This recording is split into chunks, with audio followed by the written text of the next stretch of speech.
But welcome to the Square Table, everybody. Episode 30. Episode 30 of the Square Table. I lied. It's the man's are fucking Mossin. Yo, you know what time it is. Sure, I have the sound effects on for that. Yo, you know what time it is. We're really outside.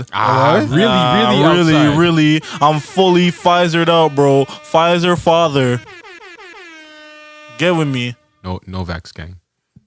And Nigel's Novax. I'm 0.5 gang.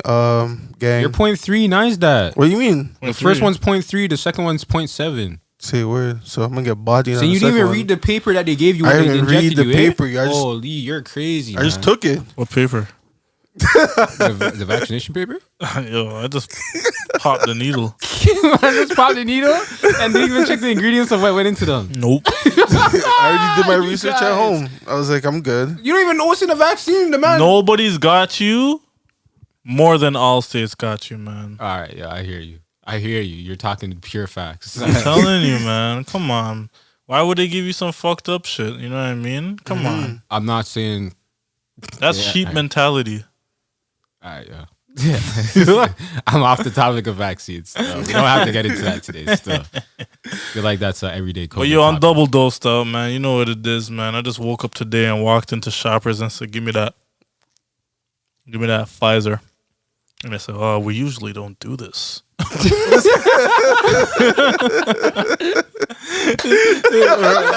Dre knows. I know those. We're not supposed to be doing this, you know that, right? But okay, since you're already here. Oh man, that is the definition of Dreday stuff. If anyone's ever met Dreday, like we're not supposed to be doing don't do stuff that you're not supposed to be doing around DeAndre. He's gonna giggle about it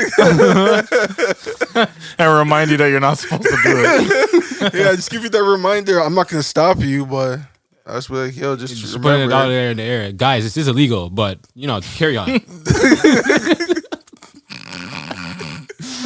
That is so funny. How's everybody's Saturday so far? Good? You know what it is. It's your boy Legend here as a special guest as usual. I went to this fine dining restaurant this morning called Enigma.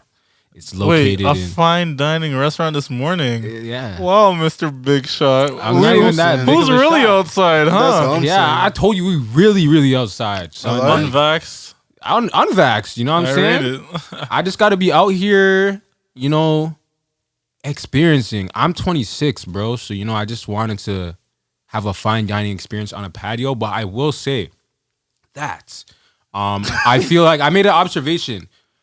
Regardless on where you go to a patio, it's all the same. Whether you go to a high-end restaurant or a low restaurant, because they're all using the same patio tables outside anyway. So probably even worse. Exactly. So it's just like, why go to a fancy restaurant? Obviously, I guess you're going to a go restaurant anywhere for the food. But most people are just going to a patio for that dining experience with friends. Yeah, you're just trying to have people around you just to chill, basically. So it don't matter where you go, really, unless the food is really kicking at one spot. Mm-hmm. You know what I'm saying? So I'm saying all that to say, don't get caught up in these brand name restaurants downtown, people.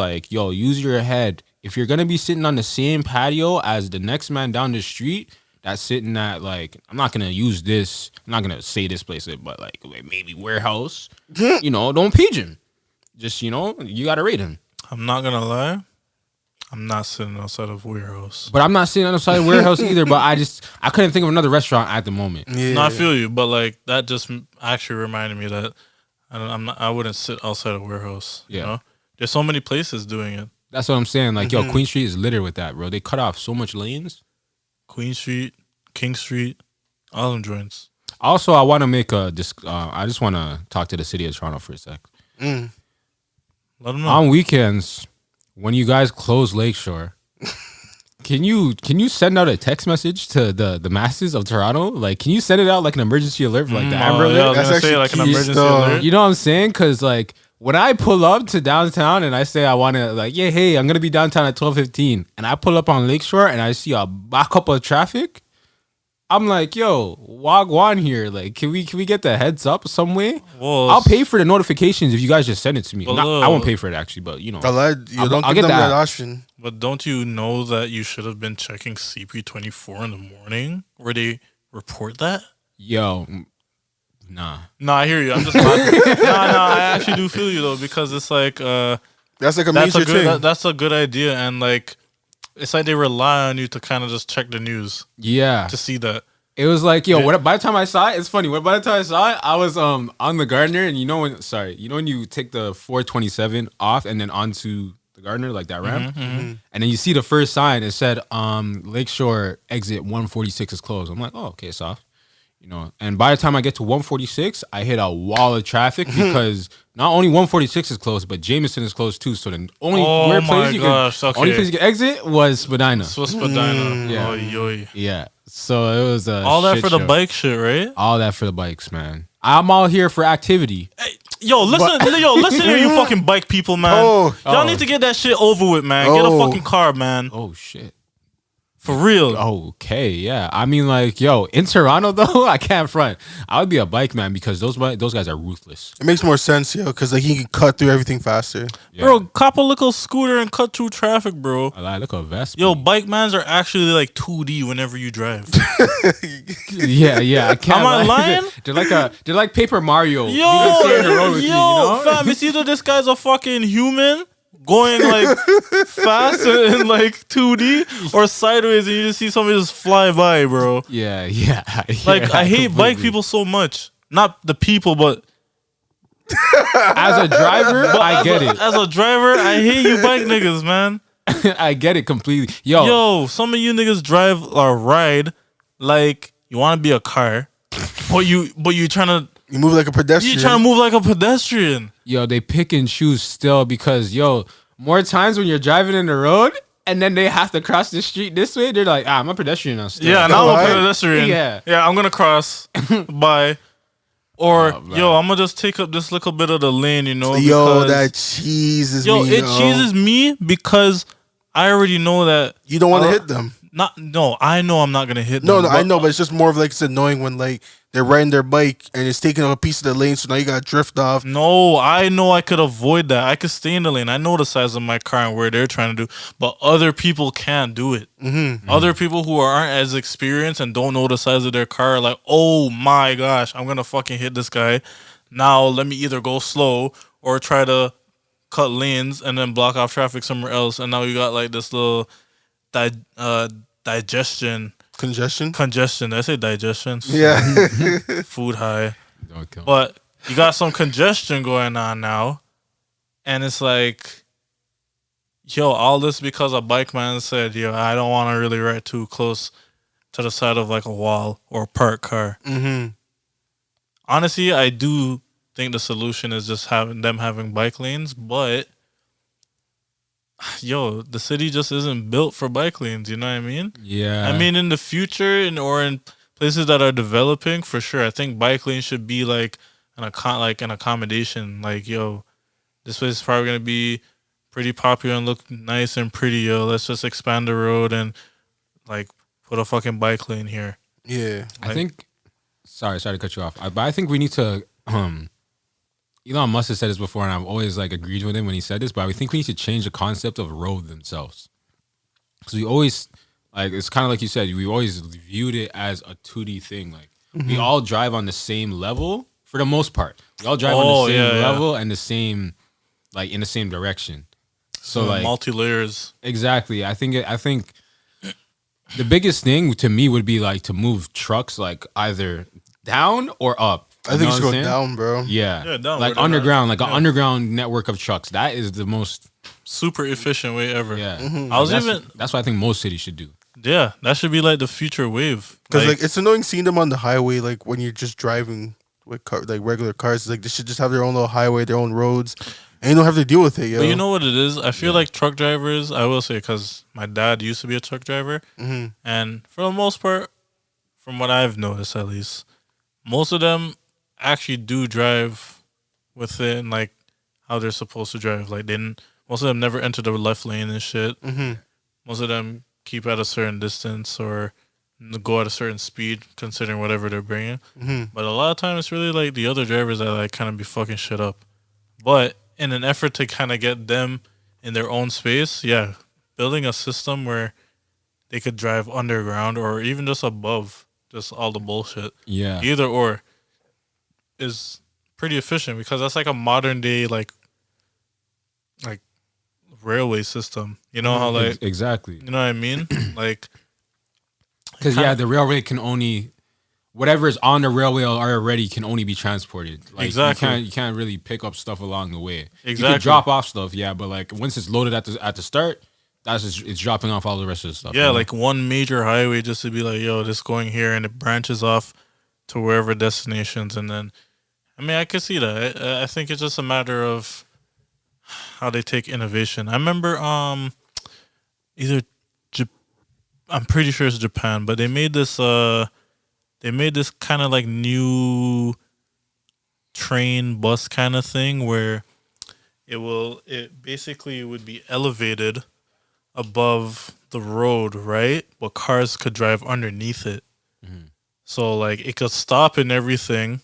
Oh, I see. You've seen it before, right? I seen that. Yeah. So it'll tell you like, oh, yo, it's about to come to a stop, but then cars could still maneuver underneath it, and people just walk like on the sides or whatever. It's almost like those double decker buses you see in England. Yeah. Imagine them just having just the top part.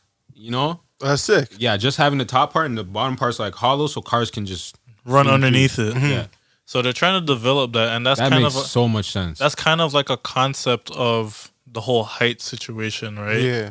But I guess is it just like the people are just afraid to like be that high or something, or no? It's just a matter of I think people are just finally trying to come up with new solutions because like traffic has always been like a thing. More and more people are on the earth and shit, so to combat that shit, it's like, yo, what can we do to lighten the speed? I mean, lighten the traffic, because everyone wants to keep going. You know what I mean? So at the end of the day, the goal is to get people to their destination faster, and you can't do that by raising speed limits because it doesn't work. Especially a lot of people can't handle it either. It's just a matter of efficiency, man. Like that's all we're about. I remember I seen some shit about how it wasn't like a proposed thing, but somebody made, as years ago I seen on Facebook, but somebody made this really cool concept about how even just the way how like merging and exiting highways is kind of like really inefficient. Yeah, like which I agree with, because like you can even see like how it is when people are, the biggest fear for a lot of people is merging onto the highway, colliding and everything. Yeah. And even just the sake of, oh no, I lied. It wasn't that. It was more so for how red lights were like inefficient, and how if roads were designed kind of with just only highways almost. It was pretty unique, but it made sense because it's like if you just have a proper system where people know where they're going or whatever and coming off, people could, I'm gonna find it later because it was actually really neat because we're talking about this, but it just made me realize like how are there other ways that can increase efficiency in terms of human traffic. I kind of feel like the only way that would work in that way is just if we only have right turns. You're going straight and you're making right. Yo, I'm saying like, and that's what what you just said. It was something along that line. Like, it would only be in one direction, but you can either actually go fully right or make a whole loop to make a left. You know what I mean? And it was pretty interesting. And yeah, I'm gonna find it and show you guys. But I would love to see that idea. Yeah, I want to see a double road.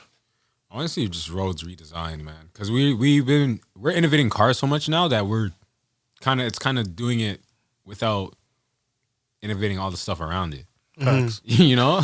Yeah, that's why I'm so curious and hoping that Elon finishes that tunnel, but I haven't heard no news on that thing. I think he's still dealing with it. He's just doing like other stuff because it's gonna take years for him to get that tunnel done in LA. Oh no, 100%. It was just funny that like I think he promised a certain time, but I'm pretty sure that time is like nearing more and more. One thing Tesla is sure to do, it's delay. Yeah. it's delays. There's always a delay with something with Teslas, yo. And I feel like that's to kind of be expected considering how ambitious the man behind it is. This nigga trying to bring niggas to space, have a rocket that we've like. I think that goes over a lot of people's head is like a rocket that could be reusable. Like that is a.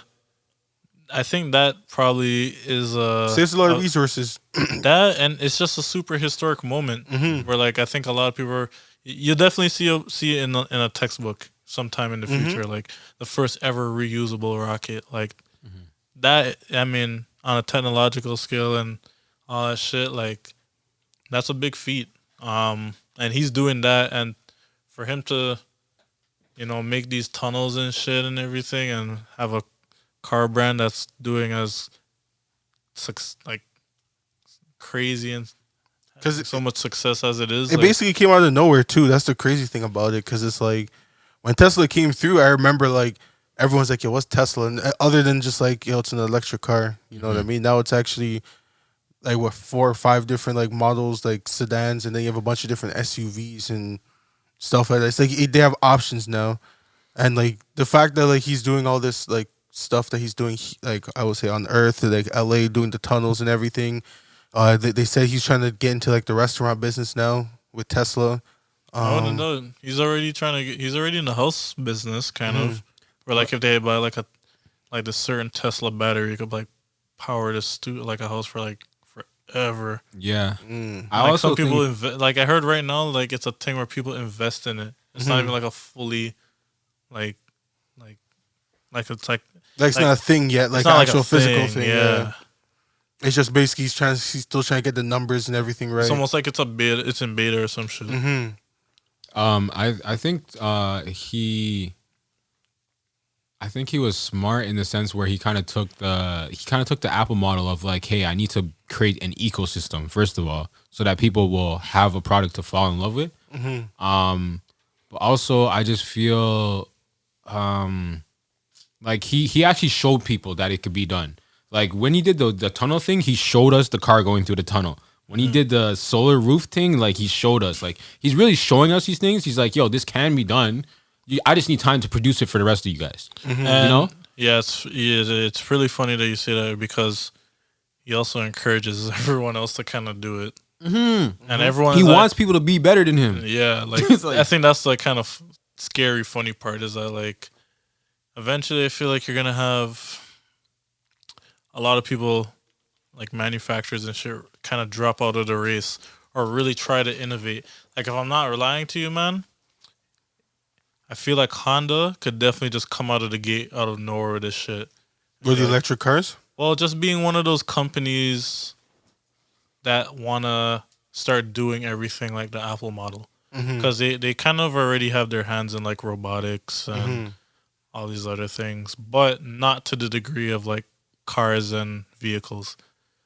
But as time passes, who knows where their endeavors might go. As of right now, the only people who I see that are trying to like dominate a new, what's the word to say? I want to say frontier, but like a new space is like all these like big power companies like General Electric. Or rich niggas really like Richard Branson has the space shit that he's been trying to do from time. I said General Electric already. Yeah. Tesla, Apple, like basically all the big dogs. Like there's a lot of these like big energy companies or whatever that like if it's not tech, then it's energy that are like I feel are going to be the most dominant thing. Because like when I look at Tesla in itself, yeah, it's a wicked car, all that shit. But what sells it is the software. So much fucking people go to that car just for like all the bullshit that it can do. And at that point, that kind of all the extra features you can get with it, or the amenities. It's just what you could do with It's just what you can do with the car on a software level. Like you can watch movies, you could change the sound of your horn. You could like people like customization. Yeah, and the sound of the horn is actually funny. Like you could, like it's stupid shit. Like And it's the little things that people really care about. It's like it's stupid shit that people should like just think they should care about. Yeah, but it's just the fact that they feel like that they have control over what the car can really do. But then it's just like it's just a bunch of extra stuff you don't need, but it's just stuff that people want, and that's what it really is. Yeah. So, but like what I'm trying to say is, if it's not if it's not an energy company, it's definitely a technology company that's probably gonna be like the future of like what's like common all around. Like Apple is like everywhere, fam.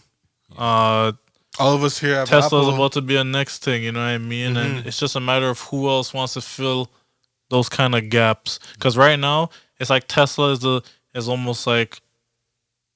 almost seen as like the biggest energy like company right now. Got reusable rockets and all that bullshit.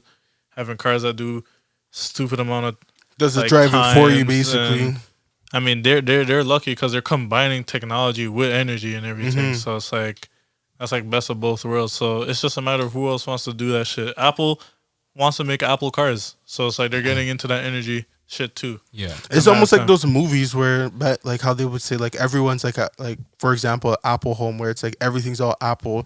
We have Apple appliances, Apple toaster, Apple TV, Apple all this stuff, and it's just like they bundle everything all in one. but it makes sense when like that futuristic stuff now, like in hindsight, I guess makes sense because you want all your devices to be able to talk to each other in the same language. Yeah. And that just makes everything easier. Like if you can say, if I could walk into my house and say, "Hey Siri, I'm home," and then Imagine you go home and you're like, "Yo, Siri, tell the car to turn on." While it's inside the garage. Yeah. Now the car's turning on because it communicated with the house. Like, that's weird. Yeah, exactly. And then like you walk in, you be like set evening mood, sets all the lights and everything the way you want to. Yo, Starts boiling up the water. Put your phone on do not Yo, I disturb got and my everything. Apple stove, yo. Like, as soon as I walk in, the kettle starts. Like, Yeah, that's hard. Fills up water and everything. That's wicked. Still, that's kind of scary. I'm not that's the gonna lie. future, But bro. yo, and life is all about convenience. People really only care about convenience right now. And if you could like, you know how convenient it is for someone to come home from a long day at work and then have that pot already boiling, so you could just throw in that pasta or throw in whatever you're trying to cook. Like that just saves you so much trouble. Yep. So I wouldn't be surprised if in the future, like, you're gonna start seeing a lot of these companies that we knew and shit kind of just fall out. Because it's like, yo, they just can't keep up with the trend and the demand, like eventually. And I mean, you see it in like kind of movies and shit, like, I don't know, iRobot or something maybe, where like, you know, a man's robot is programmed with them or their house in some capacity. Like, that's just over top left type thinking. But yo, that could be that could definitely be a thing. Because it'll have like all your information. You know what I mean? It knows your schedule.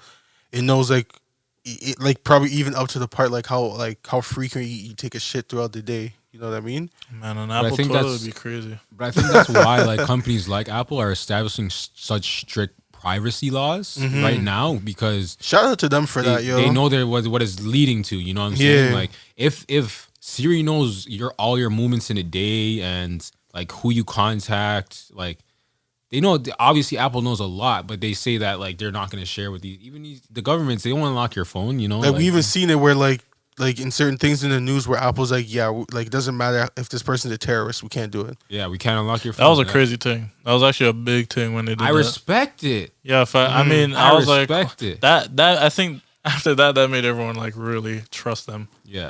Like, oh, okay, I guess you guys are really not, you know, with that shit. Yeah, like no, like not anyone could just pull up and be like, yo, give me that. Unlock your phone. It's like, nah. I was like, no, I can't tell you his 4-digit password. I can't. Yo, are you guys really thinking that the government can't hire anybody in the world that can get past Apple's? Of course, they do it all the time. You know what I'm saying? So I'm like, yo, why are you even trying to call out Apple for this anyway? Why even You waste know what? your time? Because I think as bad as, I think it's just because as easy as it is, they just don't want to do the legal work to go do it. Because I think at that, anything that has to do with like government shit, it's like, yo, they almost know they kind of have to do shit by the book, and depending on the severity of the situation or whatever, like there's always gonna be one person gonna be making sure that they do things by the fucking book. Yeah. And it's like, yo, I think it's always gonna come down to worst case scenario. Like, yo, we're gonna have to pay somebody to do it. Like, companies do that all the time, but I think government official shit, then like they're not supposed to be really doing that. I hear that. I guess I watch way too much Netflix shows, and those like The man's are paying them to do. man's are like, yo, just deal with it. Don't worry. I'll take the one. I'll get you. But those are I'll get you the hot pockets. But yo, remember, those are usually Androids. Man's are usually hacking into Android phones, not iPhones. But yo, I'm saying like, yo, No, on the back end, all you're seeing is the user interface. You're not seeing the user, like, you're not seeing the back end. The coding is all the same between the two phones. It doesn't really make a difference. It's just what you're like actually visualizing as the user. Yeah. But like when you're the coder, like you can see through that. You know what I'm saying? So there's definitely like more than a handful of guys in the world that can get through Apple's defenses. I will say that I think Apple goes through a lengthy process so that doesn't happen. Because I remember there was certain shit. I think when the finger ID was a thing, I remember in the beginning there was some issues going on with it, and they were saying how people were finding ways to kind of like bypass that. Like you would have to swipe up and open a settings, and then take a picture, then press the whatever pops up, and then it's like you bypass it. So then Apple kind of seen that, and then they fixed it, but then they were like low-key paying anybody. They were saying they were low-key like pay anybody who could like crack it again. Yeah, I remember that. And then it's like, okay, like if they can't crack it again, it's like, okay, now we're like, this shouldn't be a problem again. But I will say, I feel like Apple, as I said, and there's like as a company, they will make sure that like they'll pay people as a like maybe as like a contractor to be like, yo, see if you could like bypass our shit real quick. Yeah. Like constantly, just like, yo, try and come up with new ways to try and bypass it. Once you do, then we're gonna block it. Yeah, exactly. And man, it's probably funny because that one nigga's like, I'm gonna leave one way out. I need a way for me to get it, you know, like just in case. You always got to do that because you got to make sure, yo, because at the end of the day, if you're giving up something like that, you want to at least be able to hold that key over them to be like, yo, you guys act up. Oh, you guys are snaking me?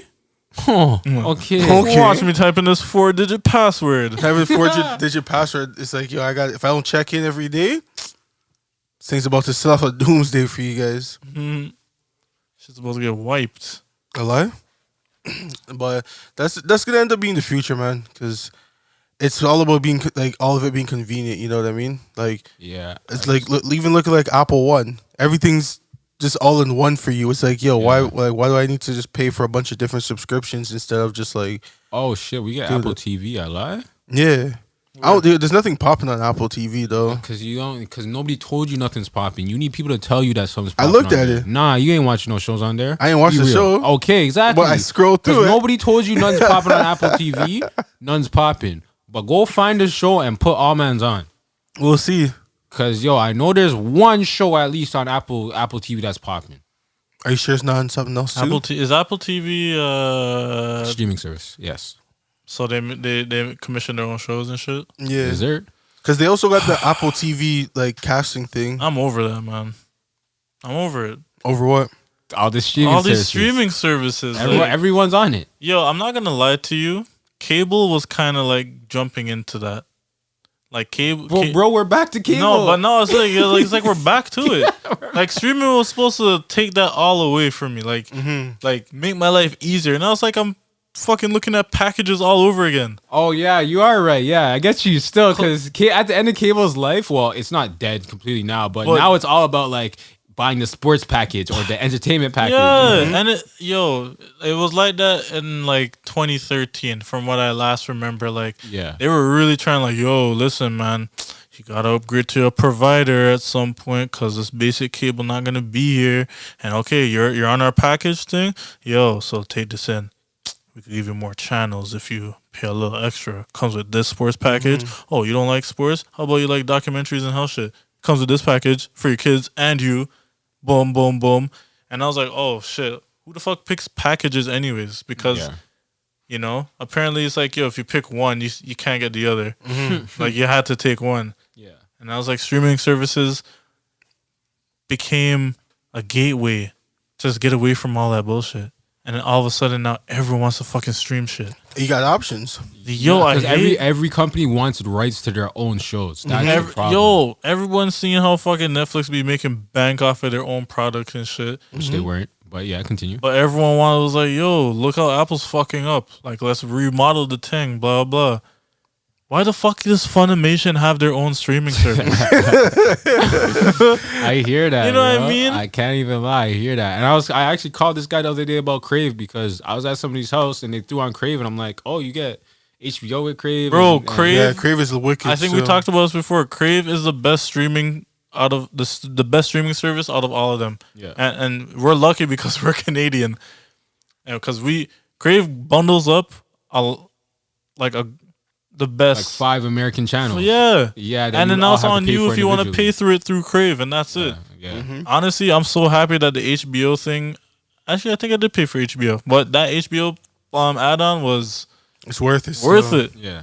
Yo, I'm getting some nice shows. HBO shows that never are like really undefeated. So Crave I still use Netflix a lot personally, but like only just because I can slap Netflix on and just like do other stuff. Netflix is background noise. Basically, Exactly. But like for Crave, it's like when I actually watch a show or a movie on Crave, I actually gotta sit down and pay attention because it's something good. Crave's selection is a lot more hand-picked than Netflix. Netflix kind of just be throwing anything on there now and just being like, oh, it's on Netflix exclusive, so take a watch. Yeah. And you know it's funny because it's actually pretty it's pretty funny because a lot of these other streaming services who weren't as popular as like Netflix or wherever else were actually doing this kind of thing too. Like where who? I forgot. There was one at least I remember seeing on Xbox where it was like, yo, this is a free streaming service where you can download it and watch anything that's on here for free. Oh, But I remember all those things yeah. on there were unknown shows and everything, Mhm. like shit you never even knew about or heard. Yeah. And granted, the production definitely didn't match.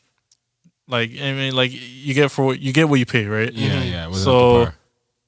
It's like Netflix is just the premium version of that. Like they have the money and budget now to just make these trash like shows and shit. Mhm. Yo, They're just dashing money to everyone. Yo, I can't lie. I was asking you. I think I asked you guys this before on the podcast. But what do you think drops more weekly? Shows on Netflix or music in like music that we listen to, like so rap music essentially. shows Shows on on Netflix. Netflix. I feel like so- I'm getting shows on Netflix every 3 days. Yeah, Like, there's always something new, and I'm like, bro, I even watched the other show you When I see that recommended. red, Yeah. that white and red logo N, I get so cheesed because I'm like, yo, this is yeah, you're trash. pumping out films. You're pumping out so much shit. Like, where's the quality? Where's the integrity? Yeah, This guy loves integrity. I hear that love some good integrity, man. Like, come on, like. Nothing's real anymore. It's just a pump out. Like, it's weird. And that's why I fuck with Crave. And Crave, if you're hearing this, sponsor us in some type of capacity because you know what you're doing, man. yeah, we fuck with you, Crave. Facts, I don't yo. got you yet, but I fuck with you. I seen you the other day on someone else's TV, and it kind of put me on. Come on, It's man. a cop still. It's actually It's it's a actually a cop. You know what's so funny? I Why remember. you smiling so hard? Because I gotta get that tag on this to say, hey, yo, it's a cop. So wait, hold on. How much is Crave a month? $9.99. Yeah, so if you get basic Crave, it's $10. If you get Crave with HBO, it's $20. HBO's $10. Hey, they said, yo, we got But- that. but You yo, need that. I'm telling you, It's worth it still. the Crave package is nice. Yeah. And then, because, yo, I can't lie.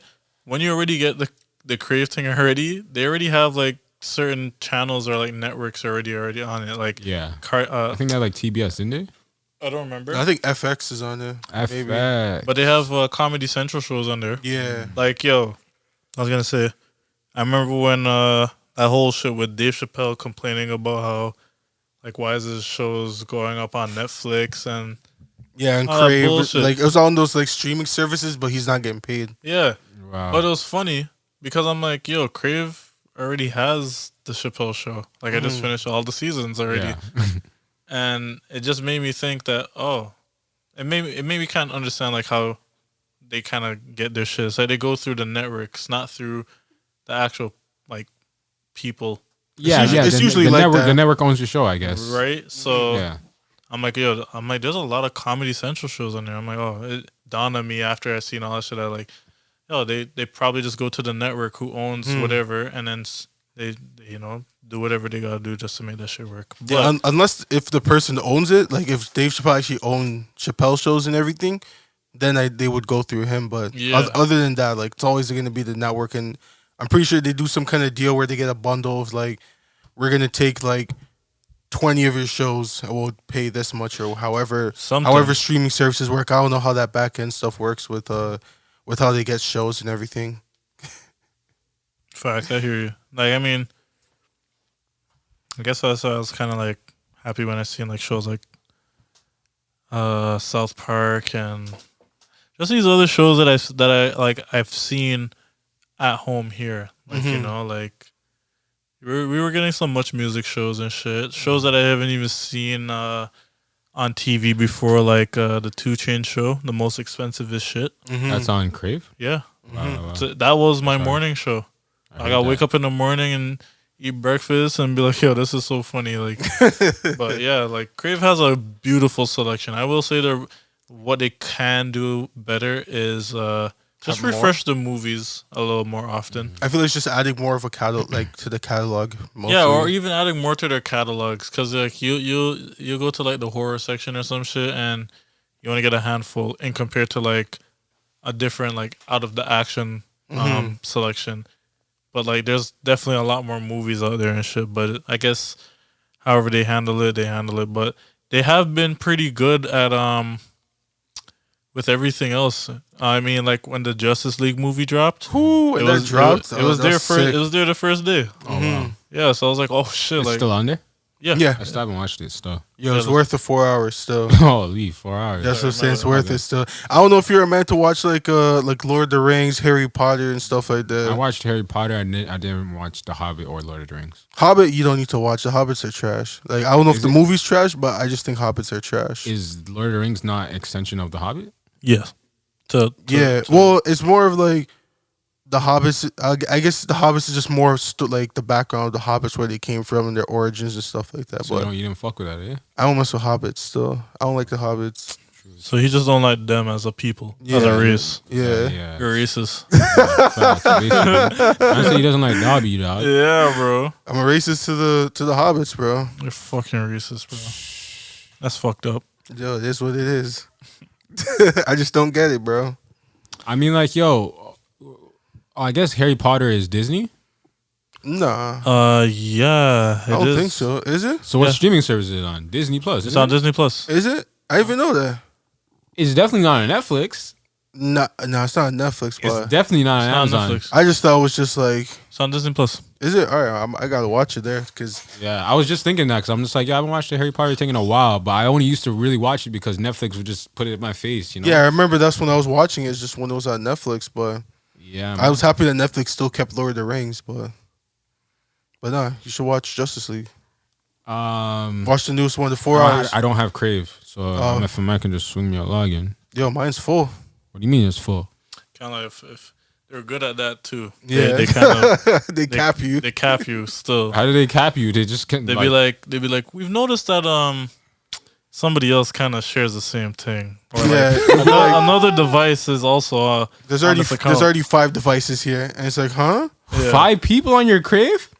So, yo, Oh, devices. Yeah. Device. Yeah. So okay, if I have my TV, my phone, my iPad, my laptop, my friend's TV, and then say like, oh, yo, I'm at my friend's house. Let me just log in here. It'd be like, no, too many devices, brother. I feel that. you gotta kick one of these. You gotta kick one of these devices out. Yeah, I can't lie. I have to kick Jamel's off my account the other day. Some week ago. Yeah. Hashtag the man said, pay for your own Crave. You see it. I just seen it. I'm like, whoa, what do you mean too much devices? What The first time I seen that was when I was giving the login to my sister, and like she was like, "Yo, like it says too many devices." I'm like, "Wait, hold on. There's a limit on this?" Saying this, I was like, wait, what?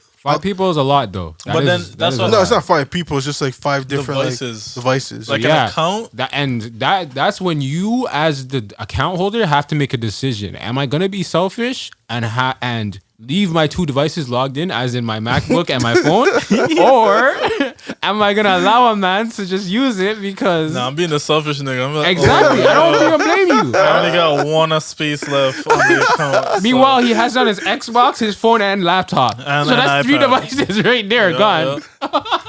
Trust me, I'll be the same way. I can't go front. Oh, bro, there's only 1 spot left here. This guy's looking at like 4 spots with the stuff that he's using in the house. I feel that, bro. Convenience, like we said, man. That's what it's all about. I don't want to have to message you when I want to log into my thing. I'm like, hey man, sorry, I gotta kick you off, yo. Someone's gotta go on. Yeah, that's why I hate it with Netflix. It'd be like, oh, can't play this right now. Somebody else. Or too many people are watching at the same time. That was Fuck you when mean? that was when Netflix was like the number one only thing you had back then. Yeah, I think they cut that out, to be honest, because Oh, did they? Nah, you gotta pay for more screens now. I don't know what. Okay, so I don't pay for Netflix. I'm on Daniel's Netflix. Nah, I don't even pay for it. It was just one of those days where what's it called? You know, like sometimes you get a pop up and they'll ask you like, "Yo, do you want to upgrade?" Yeah. Yeah, it's one of those pop ups, and I just ended up canceling it. And I was like, "Yo, like you have to pay for screens?" Yeah. I'm like, I didn't even know that.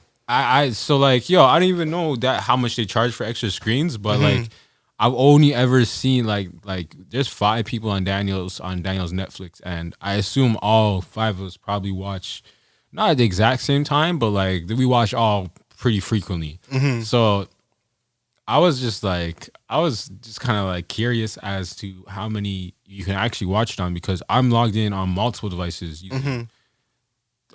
using his account, but like I have my own like name under his account. You know what I'm saying? You have your own profile. Yeah, exactly. I have my own profile. So I mean, like, is it counting screens or is it counting logins? Because like, say I have my Netflix playing here, and then I also have it playing on my own laptop, but they're both logged in as me. Are those 2 separate screens, or is that one screen? That's a good question. Still, You know what I'm saying? Like, yeah. my guess, I don't know. I'm guessing that it's probably counting as 2 screens. Yeah. Mainly, and I think it just doesn't get affected just because like now everyone's got other options, you know? Yeah. Like instead of just being like only Netflix, now it's just like, yo, maybe the other people there got Disney Plus. I can't lie. If they dare said to me like, "Yo, too many people on Netflix," I'd be, "All right, then no. I'm going on Amazon Prime. I'm going on Crave. I'm going on something else." Like, Yeah. fuck you guys. You got options, and that's what I'm saying. So like now it's Yeah. just like, yo, you're not really stuck to that one set like person now. You're set to like, yo, I got options now, and that's why like you got like if you're American, you got Hulu, and it has everything all bundled up and everything. I just hope Disney Plus over here kind of gives us the same thing. It's like you can get like ESPN and like everything that they own. Oh nah, bro. We can't even get ESPN. We can't even get ESPN, bro. I don't know what the beef is with ESPN in Canada, but for some reason we cannot get ESPN out here. I know we have TSN. I know everyone knows that, but we cannot even get that channel out here. Like, it's crazy. I know when I had Bell, you could get ESPN, right? You could order ESPN? Nah, the only thing closest you can get was I think ESPN Classics or something like that. Oh yeah. You would get. Oh, you couldn't get ESPN 1.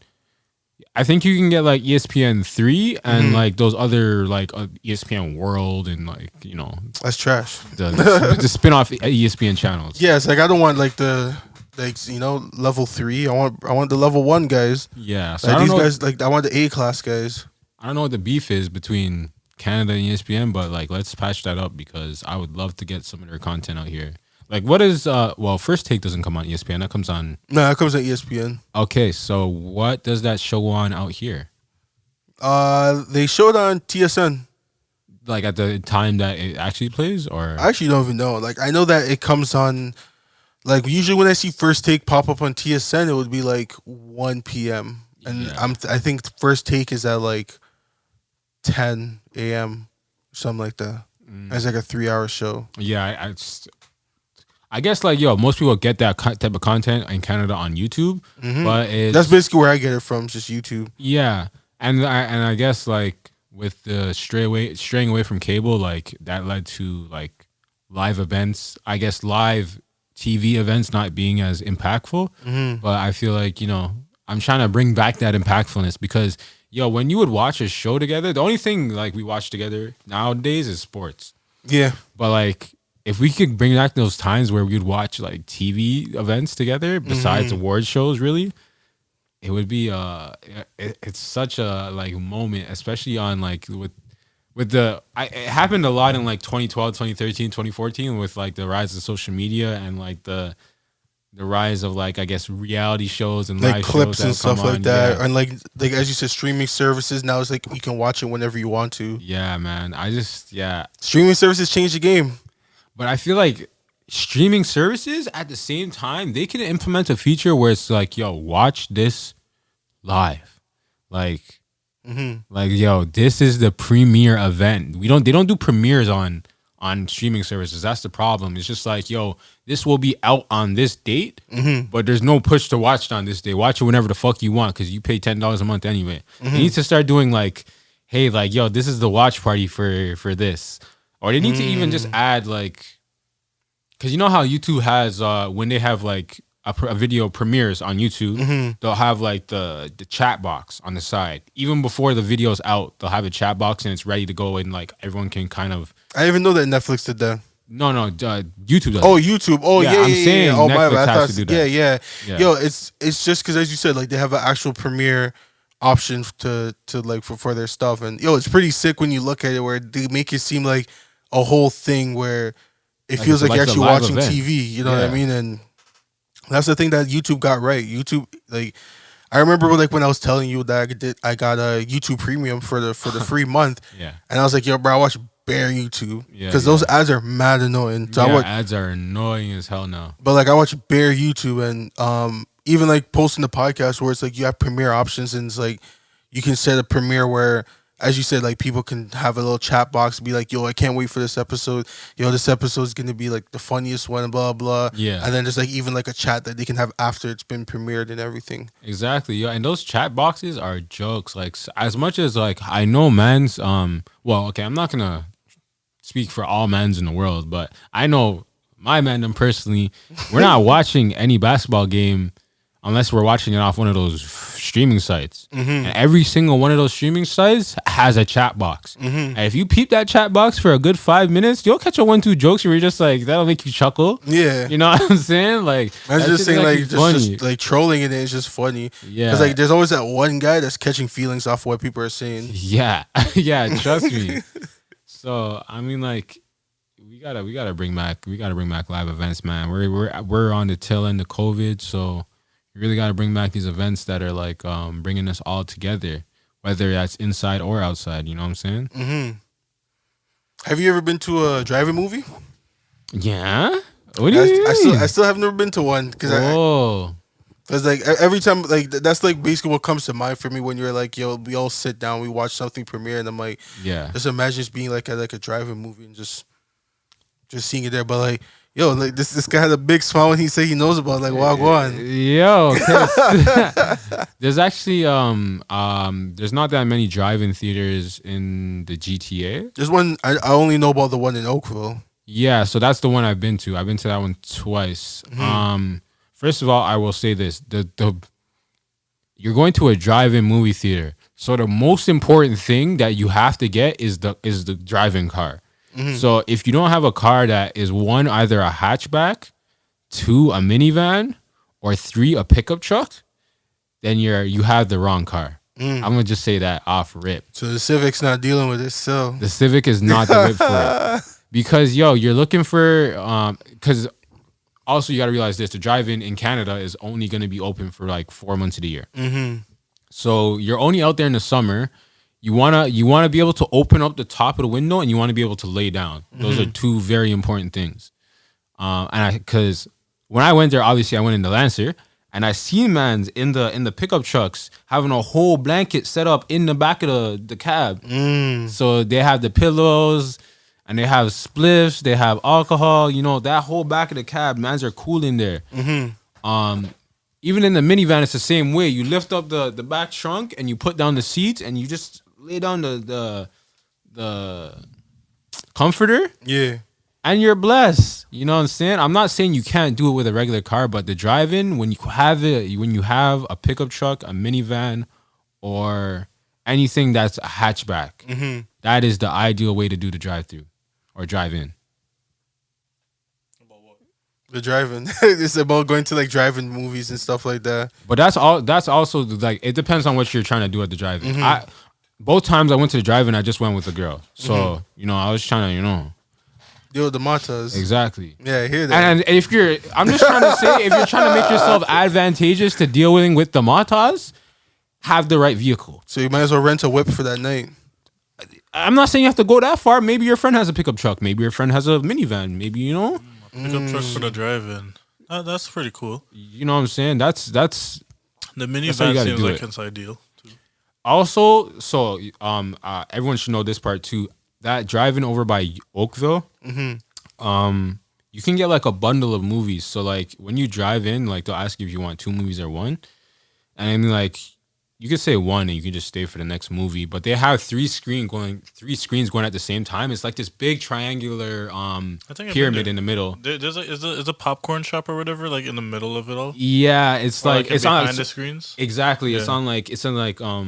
It's in like the parking lot area of one of in between 2 screens. I think I went there before. It's a cool area. It's a cool vibe. Exactly, and Okay, if you're gonna bring a shorty over there or your significant other, yeah.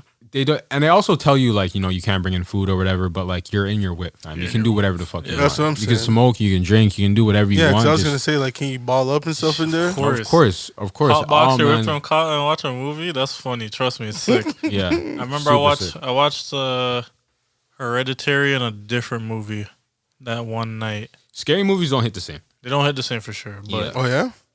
Not Why at all, not? because it's just like, scary movies, when you watch it in a theater, obviously, like, you're so immersed, that's why you get scared, because a You lot feel of like it is you could sound. be trapped in there if anything. A lot of it is sound, though, because, like, they'll take, like, they'll do the big, like, bass sounds, and then they'll take it out, and then a big jump scare. but like it kind of does work, like depending on how your audio in your car is, because your audio is dookie, and it's not gonna be scary. 100%. But But- also, you have to do the radio frequency, that's why. That's what I mean. And like Yeah. sometimes, so what I'm trying to say is like sometimes like the speakers and shit in your car could be like mono or some shit. Like they're just so worn out, Yeah. beat up, or just the car at the time just doesn't have great audio, like how they all make them now. And it's like, certain shit doesn't hit the same. You know what I mean? Yeah.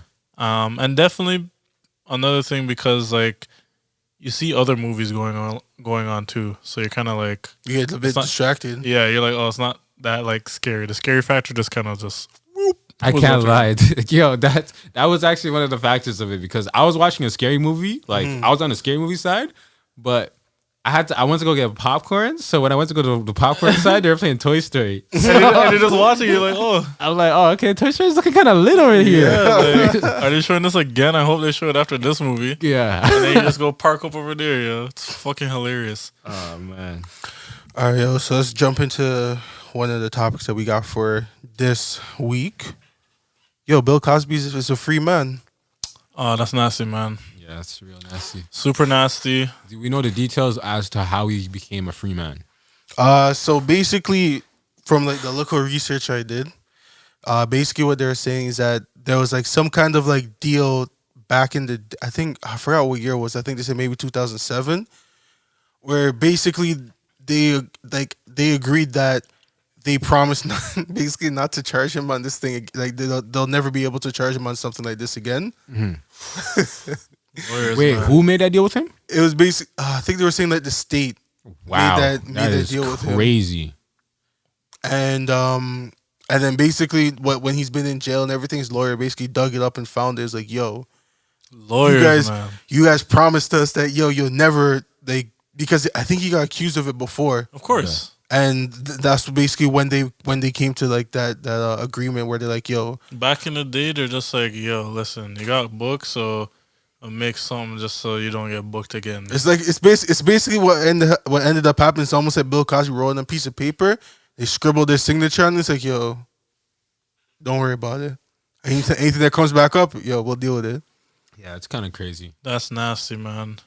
So, I mean, it's like, yo, he basically did do it, but just because of that paper thing. Technicality. It's like, yo, Yeah. by the way, you guys did sign this, so it says you can't do it. It's fucked. Yo, there was this I'm meme sure that was going around where like they said the lawyer from Power was this guy's lawyer because they're like how this guy actually gets like finessed the whole thing. I don't watch Power, but yeah, I don't watch Power either. Still, that's kind of crazy that he was able to escape that.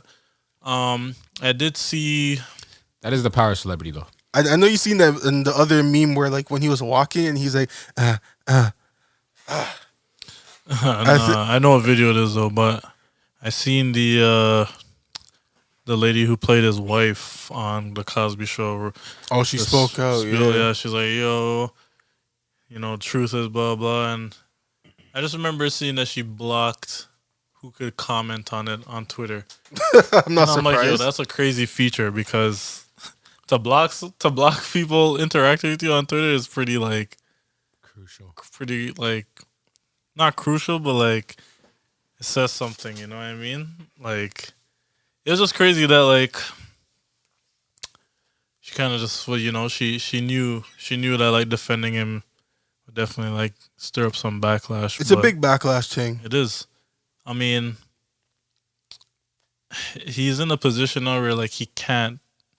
He's on thin ice, super thin ice. But he's not gonna do like he won't be that wild and do something right now. Of course, I know in his that. 80s. But like, yo, you don't think like at any moment anything he says or anything is gonna probably be used against him?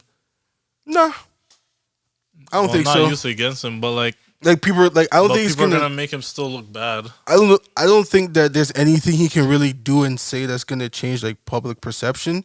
So especially for like how old he is and he's an old guy from Philly. Yo, this guy's just gonna be like just be chilling and living his life. Like, he doesn't care about the whole spotlight stuff anymore. He's been there. He's done that. Now I think for him it's just like living on his days.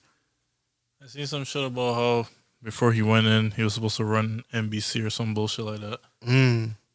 I don't know how true this all is. This is just one of them speculative things. That'll be wild because I think he's blind too. There was a conspiracy bullshit. He's blind? Pretty sure he's blind. Wow. He's blind? Pretty sure he is. That's a big claim, bro. I'm claiming it. I'm claiming it still. You're okay. No facts needed. No facts needed. Okay. I'm just gonna claim it. Okay. If I'm wrong, just correct me. Then I'll go from there. You listeners, chime in. Is Bill Cosby blind? Just your opinion. Don't even look it up. Just chime in on your opinion. Is he blind or not? I think no. I think he can see.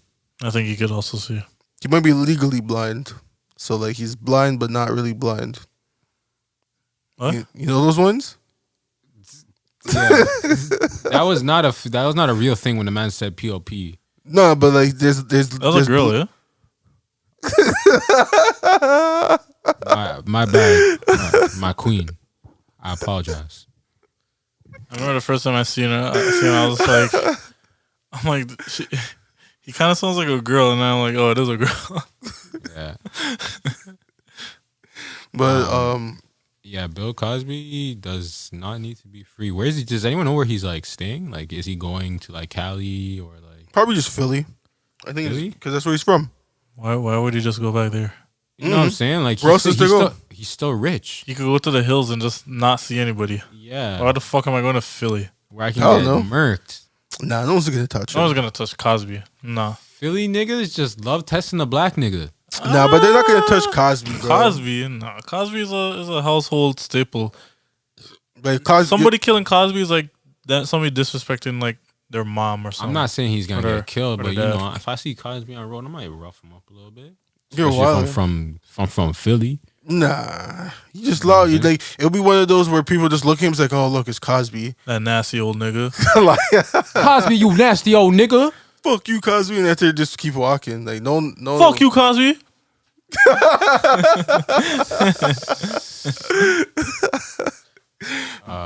But like no one's. Oh man, guys, we're about to see Milwaukee take it home. A lot of these guys are going to the finals. That's fucking crazy. Yeah, we're looking at a Milwaukee and Pheonix finals. Who you guys got? Who would have expected that, huh?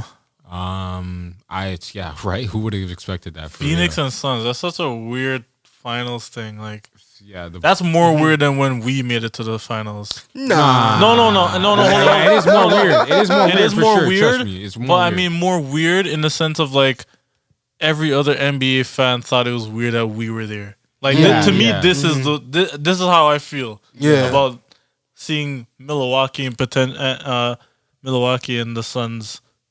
To be honest, I fucking hate Milwaukee as a squad. I just don't fuck with them. Cause you'll take it in. Well, I was telling DeAndre like how weird it would be, just seeing how the city of Milwaukee won the NBA championship. That's whack, bro. Like it doesn't even sound nice. That's actually whack. Like Toronto sounds nice, because like it rolls off the tongue. We are popping. We got swag to us. Well, Milwaukee. Yeah, we actually had drip. Like our stuff was actually sick. We had like the hats and everything and the exclusive. Imagine you're gonna hear on the fucking TV. Oh, here we are in Milwaukee, where the NBA championship trophy and this guy sounds like Stephen A. Smith. Like where's Gucci Mane now, bro? Remember when we were playing Milwaukee in the playoffs and Gucci Mane was on Milwaukee side? Where is he? He can't pull up because it's Atlanta. Atlanta's conflict of interest. You see. Niggas are switch up. I didn't even know he was a Bucks man. I don't know if he was really a Bucks man. I think he was just doing that.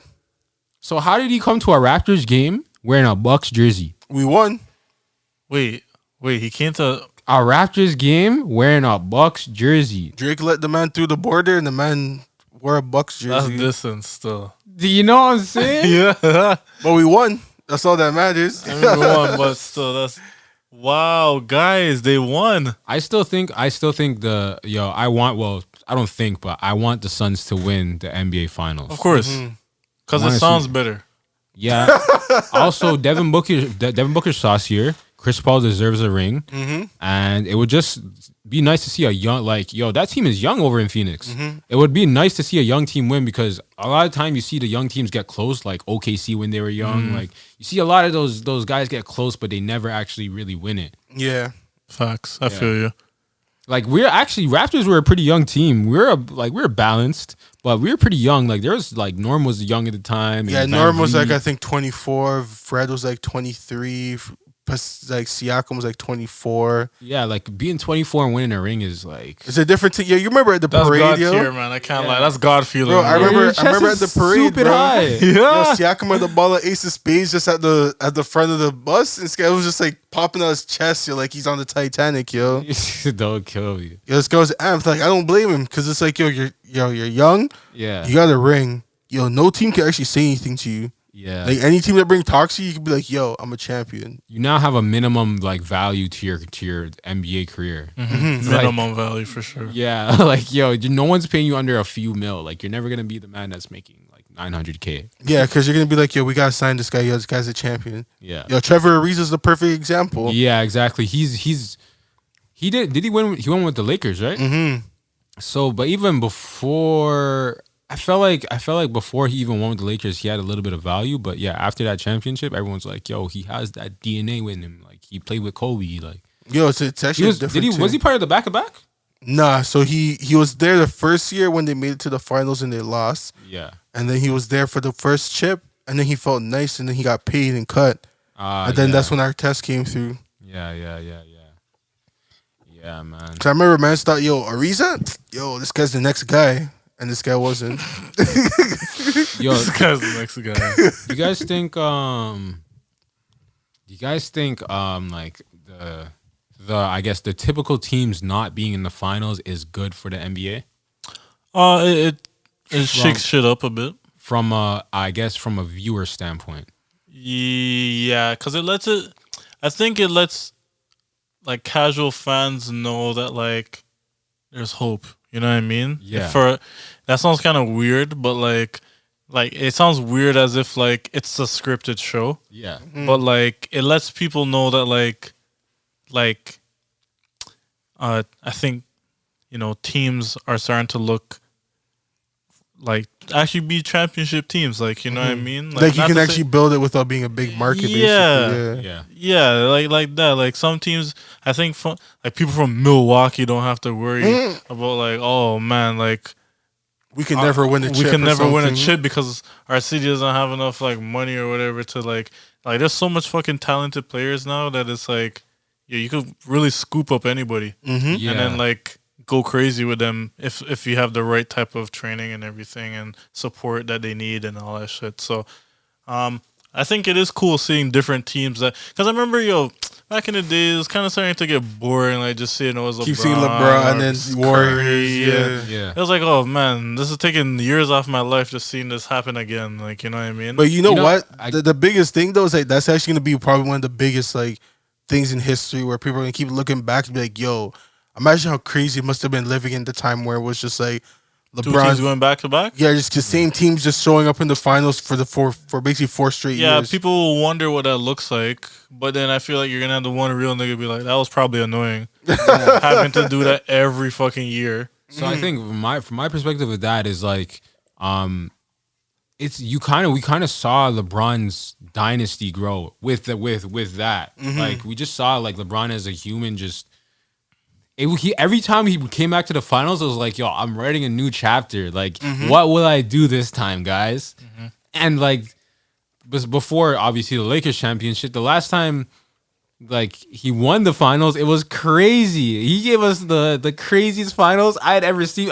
Like in the moment, I knew it was amazing. But even looking back now, I'm like, yo, this is one of the best finals of all time. Of all time. That block is legendary. Yep. That Kyrie step back 3 is legendary. Bro, like that we're never gonna forget that. We witnessed greatness. But I think I just think like we didn't see greatness the last finals. We saw like a few like crazy shots on that Raptors championship run, like with obviously the Kawhi shot. But I don't think this year we saw anything like a crazy game winner or like a crazy like. I always say, man, that like the bubble ball season and this season it was just rushed. Yeah, you know what I mean? Like as soon as the bubble ball season ended, like nobody really got to rest or anything. It was just like, all right, new season just started. Like we have contracts to oblige to. Yeah, like now we're just at the end of that, and I feel like maybe at the end of these. Oh, at the end of this season, at least, like it'll probably go back to like regular, like scheduling program. Yeah, like everyone's gonna be mentally prepared because, to me, I always get the impression that like none of these niggas are ready to just play in Florida forever, and then after, I don't even think they knew that they would be playing like. Back to back right after that season ended. Yeah, they never expected. They thought they're gonna have more time off. But I will say that a lot of people showed up after they got to play again because bubble ball was alright. Like people were just like, I feel like people were just playing just to be like, all right, like we're under contract. We missed ball too at the same time because everyone's like, yo, we haven't watched sports in like months. Yeah. But then this season was like, okay, like we could turn up a bit, like because mans were going back home and shit. And now it's like. I feel like now they're starting to remember that feeling, and now come next season, it's gonna be even crazier. Yeah, the arenas are as you said sold out and all that. Now people are dealing with the screaming fans and everything. Yep, fans are gonna feed off that energy. I have no doubt in my mind that LeBron's gonna go like off next year, but bro, Toronto's coming back to the playoffs because man's are actually forgetting how big our fan base, like our crowd is. Home court makes a big difference. That's what I'm saying, and that's why everyone's forgetting. When we come back next year, we might actually see the Siakam we're supposed to see. I think we'll be. You guys can have your opinion on this too, but I think we'll be like at full capacity. We're allowed to have like an NBA game in Toronto by the time we want the season open. So that's late October. Because we're basically on the path of like that right now. Everyone's getting vaccinated. Everyone's doing what they're supposed to do. I think the biggest difference you'll see between our stadiums and American stadiums is that everyone will be wearing a mask. Yeah. But I don't put it past us that we're gonna be one of the few places that do things backwards and takes our time. Like we're not fucking full capacity by the time the season is ready to go. Right. That's what I'm saying, bro. It would be such a shame if that was the case because like look at like I'm looking at the stadium right now on the screen. In Atlanta, it was packed. This is Milwaukee. No, they're in Atlanta right now. Oh, this is Atlanta? Yeah. Oh, regardless of where it's at, it looks pretty it's full. Rammed. Like the camera guys are back under the basket. Like It's so funny because I remember during COVID, they're just like, hey, maybe that is a safer route if we just don't have camera guys down there, so guys could like land properly. Yeah. Now it's like, no, forget it. Yeah, It's like Get those COVID. angles. we need those angles. We need those angles. In fact, let's put a guy with a camera on the court so that he can follow the players around. Oh man, yo, being a player must feel like you're just like an animal. Yeah. All these cameras just on you, and you have to perform well, yo. Like you're a circus animal. Yeah. Exactly, yo. You go home, you don't play good. People on Twitter sending you death threats. But I mean, like, shit. If you're gonna call me a circus animal and pay me fucking 40 mil, shit. I'll do it. I'll shoot a ball in the basket. Yeah. I'll jump in the air. Yeah.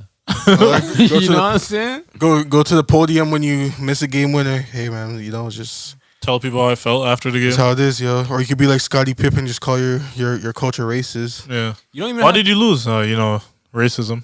you don't even have to answer those questions, bro. Like, you can do the Marshawn Lynch. Yo, Oh, no yeah. comment. That too. I'm Next just here so I question. don't get fined. Yeah, I'm just here so I don't get fined. You guys know what it is, man. I'm here. Yeah, you can only do that if you're putting up numbers, though. If you're not putting up numbers, you can't even talk like that. Yeah, no team's gonna hear that. But Wanna no, hear no, that. no one wants to hear from you if you're not putting up numbers anyway. So it's only the random that are putting up numbers that can really even talk. Yeah, but you're trying to get that 40 mil. He's not Yeah, lying. but only the mans that are nice are trying to get that 40 mil. Oh, The only quiet nigga is Kawhi, Kawhi? really. yeah. And he just backs up his game when With his he quietness. was with us. I lie. We got the best Kawhi. We got the last best We got Kawhi. the best version of Kawhi still. That was the last I of respect. Kawhi. Thank you, Kawhi, for bringing your best version of yourself to Toronto. I lie. Yo, it's all that jerk chicken and the oxtail. Man's eating dumpling. Man's eating good here. Kawhi and dine. I lie. Man's eating yam and all that. Yeah, we really actually went all out for that guy, dog. We were ready to give him the keys to the city. No, we weren't ready for him, man. I try to tell niggas, bro. Yeah, we got a superstar and didn't know how to act still. We got a superstar and didn't know how to fucking act. The Man's be like, yo, quiet. yeah, that's true. Yo, it was like take time, yo. This nigga could not live. He couldn't bring his family on no. Yo, guys Kawhi, take my wife. Yo, yo, I'll never forget when the mayor told all man to just relax, yo. Like, yo, let the man live. Like he can't breathe out here, yo. The time he flew in from the airport, you remember that when they had the CB-24 chopper? Fam, I'll never forget because that came right after the mayor said to chill out. Yo, why is it that they're the ones reporting that? Yo, Mayor John Tory has told everyone to just relax and calm down about Kawhi. Oh, Kawhi came in. Send the chopper to him. Yo, I remember, I'll never forget, I seen the live footage and they're like, we're following the car in what we believe Kawhi might be in. I remember that still. What the fuck you mean, bro? Yo, I vividly remember that day because I was thinking to myself too. I'm like, Because the man went to the hotel. when have they ever allowed a helicopter to be above the airport and videotape a car? What? That is a no-fly zone.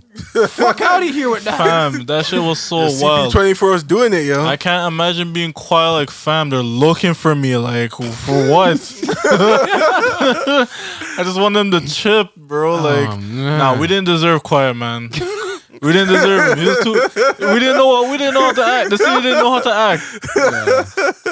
Kawhi needed a nice Milwaukee to celebrate in stuff. Yeah, he needed to either be in the hills or something, bro, where he could just get away. But yo, like we're out here like fucking drug addicts, dog. Like, oh fuck, a superstar. Like, we never had this before. Like, oh my gosh. Yeah, we had stars with DeRozan and Carter, but like when we had Kawhi, it was like, whoa, But yo, this guy's like, different. But yo, that is something to say because even Drake didn't know how to act, bro. Like, Oh, like? the man, I remember when the man took a pic with him. It was just like Yeah. the funniest picture. It was just like, yo, like you gotta force Kawhi to just snap a pic with you for the look. I Yeah. think a lot of people were forcing him to do a lot of stuff, man. Yo, he was the most active on social media when he came to the Raptors. Oh, like? Yeah. This guy, all his personalities came out when he was in Toronto. I'll never forget seeing that laugh early in the morning. I was getting ready for work, and I'm like, Kawhi's in a Raptors jersey? When did this happen? Okay. And then he just did that laugh. I was like, I giggled in the morning. I'm like, yo, what the fuck was that? And I just left.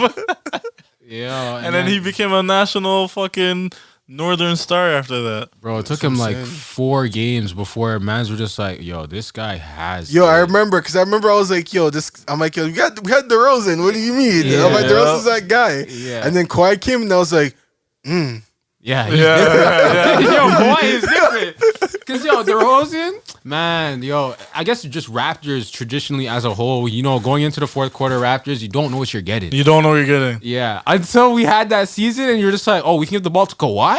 And he can just deal with it? Because Kawhi would be like, yo, I'm attack, and Mans will bump him, and he'd be like, we're so used to DeRozan being like, oh, he's looking for the foul. Yeah. Kawhi's like, yo, I bump into him, I'm going to go back, I'm going to bump into him again, doesn't work, I'm going to bump into him again, I'm going to get the bucket, and you're like, damn, that's Grown man move. like, that's a superstar. Still. Not the finesse. Oh, I'm gonna take a fadeaway because I think I'm Kobe. Pump fake. Let me draw the foul. Yeah, nah. We got a fucking crazy ass fundamental player on our Shout out to DeRozan though. We have his jersey in the studio. Yo, how do you guys think he's doing mentally, man? I've been seeing some crazy ass posty view. Sorry, I don't want to laugh. I don't want to laugh. I hear why you're laughing, but like, yo, man, I hope he's doing all right, San man. Antonio can ruin your mental. Still, I hear that. Yo, bro, it's depressing. Like, what's to do there? I don't You're know. there, you're losing. Kind of like, I be cheese looking at my jersy every day. You're Losing. Your old city That's traded what I'm you. saying. Your old team traded you and won a chip. You're basically just there. Man, I actually pray that he's not like that's not on his mental every day. Nah. Yeah. I don't think he thinks about Yo, that like that. A part of it has to be. Come on, you were on, yo, fam. You were on arguably a team that you didn't think you were supposed to get traded off of. Yeah. And you got traded. And mind you, I guarantee he's the type of nigga who didn't think he'd be the one to be traded. He thought he was nice enough to be on the team. Yeah. The trade came out of nowhere. It came out of nowhere. Because I remember like when Mans first started talking about Kawhi, I was like, man, I guess we're trading away like Larry and like someone else. Because Larry's always in trade talks. Right? But then it was like, when I seen DeMar, I was like, nah, we can't, we're not trading DeMar. I was like, DeRozan. Yo, I actually felt a way. So Trust me. if I felt a way, I can't imagine how he feel like. Like Me? that's what I'm saying. Like, imagine you wake up to the text like, the fuck are you? DeRozan's been traded for Kawhi. That was an early morning It thing. was That was an at early like morning. 2 a.m. The man came through the trade. I'm like, I gotta sleep on this. Yo, like, I gotta sleep on this. Yo, Fam, 'cause I that would is be crazy. so fucking cheese. Like, That's a turn off your phone and go to sleep. Bro. yeah, let me just hope that like I'm not reading what I saw. Just now. Let me just sleep on it and hope that the message changed. Like that the deal didn't go through or some shit. But I lie. nah, Or it's for like a real. mock trade or something. Yeah, I wonder if you're a free agent. Oh man, you could be a sick man if you're a free agent. Because as soon as like, I think last year they started free agency July 1st or whatever at like 6 p.m. sharp. What if you just turn off your phone if you're the top free agent? You know what I'm saying? Just turn off your phone and not hear offers from nobody. Be like, Nah, you're definitely getting your family contacted or something. Somebody. You have your mom pull up. Hey, your agent's been trying to call you. I was gonna say your agent is definitely gonna be around you them times. Stress. Yo, I don't know if you guys watch Ballers, but like, yo, it's bare times where the master just pull up to your crib and be like, boom, boom, boom, boom. Yeah, that's what I'm saying. Yo, man, what are you doing? Yeah, the agent's probably like, yo, dude, why are you not answering your phone? Yo, the agent's coming to your house kicking down the door, yo. Fam, that shit you is just gotta too catch a funny. flight and then catch a flight to Bali and turn off your phone, Yo, your bro. agent's gonna kill you. You trying to make me not feed my kids? Yo, dog.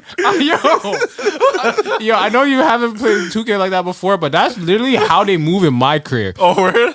Dog, the agents in my career are trying to get you these deals. And then if you don't answer the questions properly, man's like, yo, what's going on? What are you doing? Like, he's not trying to get us paid? No, Gatorade just came to us with a deal. Yo, it is funny. Man, that's funny. The agent's asking you, yo, what are you doing? Yeah, 2K. And yo, even in these shows too, bro. Like these guys don't play. Yo, like these guys will G check you. Like they'll be like, yo, you think this is a game? You're playing with my fucking money right now. Yo, that's exactly what it comes down to. You're playing with their money, so they'll drape you up and be like, yo, this is a game? I don't need you. I have like 5 other mans. Bro, this makes me think, yo, how do you think them NCAA youth are gonna be now that they're allowed to get cash and shit? Oh yeah, that's funny. Because yo, you their guys saw agents. that Masterpiece Son signed a deal already. Two mil. Yeah, 2 mil. Yeah, 2 mil. That's the man already had this plotted. The man's like, yo, just wait till NCAA He used the announces. verses as a stepping stone to get there almost. Make him relevant again. Fam, it's all about keeping your name in people's head Optics. tops. Oh my gosh. Dog. Yo, I rate the NCAA for that move. They had to do it, bro. They had their hand forced. I was about to say that. You know, like they had to like put the power in the players' hands. Because they were losing up for basketball. That's one thing for sure. Because some people are going overseas. Some people are going straight to the D League. And it's like, a lot of people just don't feel like, yo, what's the point of me going to college now? Yeah. And now there's that incentive where it's like I can stay in the same country. I can, if I'm a top high school kid, minimum, I'm getting probably like at least $1 million. Yeah. To sign probably an endorsement deal, and maybe it forces players to stay in college. Sorry, I don't know too much about it. So they're allowed to get other deals while they've made a deal through a college. So they're so the rule from my understanding was that they weren't allowed to make money off their name and their likeness. Yeah. Now they're allowed to make money off their name and their likeness. So essentially like jersey sales and like endorsements and stuff like that. So they're allowed to do that. They're allowed Before to do you that weren't now. allowed to do it. So if you accept any money from like, let's say a man that's like like from Nike, like you know how Nike wanted to sign Zion did like last year when he was in or whenever he was in Duke. And it's just the fact where it's like some of these people want to give them money now, but then the school's like, nah, if you do that, that disqualifies them as just like a student athlete. So I guess what my question is, the school isn't giving them any money. They're just letting them accept money. Based on sales of their name or likeness. That's actually pretty fair. We might get another You know what I'm saying? NCAA game then, Yeah. like some next NCAA basketball and football. I feel like Because like the main thing that people didn't like about it was just the fact that like they didn't use the players' names, so they'll use their stats and everything, but they never use their names because that's a way for them to like make sure they have to pay the players. Yeah, 'Cause they weren't trying to pay that is them. why they stopped making those college sports games. Because also it's a little harder to make a college sports game, especially at this level that they make sports games now, because they make players put on the bodysuits and come in and. Well, no, it'd be different for those just because it's like you can't do that for college and stuff. Yeah, but no. But why not? But here's the thing, Because it's just like it's too much like turnover and stuff like that. But here's what's gonna happen though. They're gonna select the top 100 players in college. Oh yeah, 100%. And they're gonna make them put on those bodysuits. Yeah. But that comes down to now like a favoritism. Like yo. Yeah. No, but that's based off the rankings. Everyone knows how the rankings okay. are. See how there's this confusion. This is why I feel like they're not gonna make a game. They wouldn't do it because now it's like, okay, well, we can't have rates too high. Yeah, it's too high, and I mean it would be cool. Don't get me wrong. Trust me, if I'm a college, because if anything, if I'm whoever makes NCAA, it's like, okay. I mean, maybe it doesn't make sense business wise, but if I would want to revive the whole thing, it's like it's almost like you're giving every player in the NCAA some form of payout to be in the game. And then they get some type of percentage based off of what the game makes. And they don't even do anything. And so some guys just probably sit on the bench. Yeah.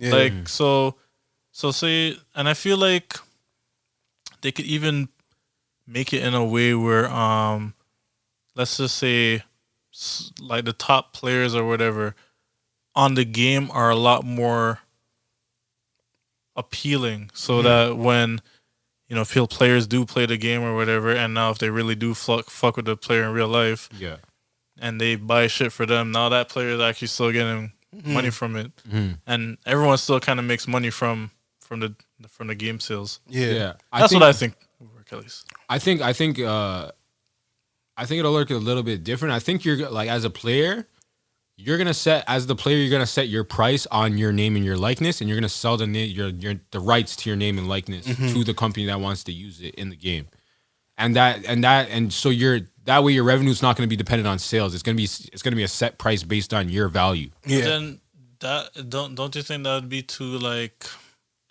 It's kind of auction. it's too fluctuated in like Like, cause I know, like, I guess I would assume with these companies and shit, it's like it's like they'd have to work within like a budget. Yeah. And it's like, all right, well, this one player or these four other players just kind of said that they're worth this much and they're not in the budget. So do we leave them out the game or whatever?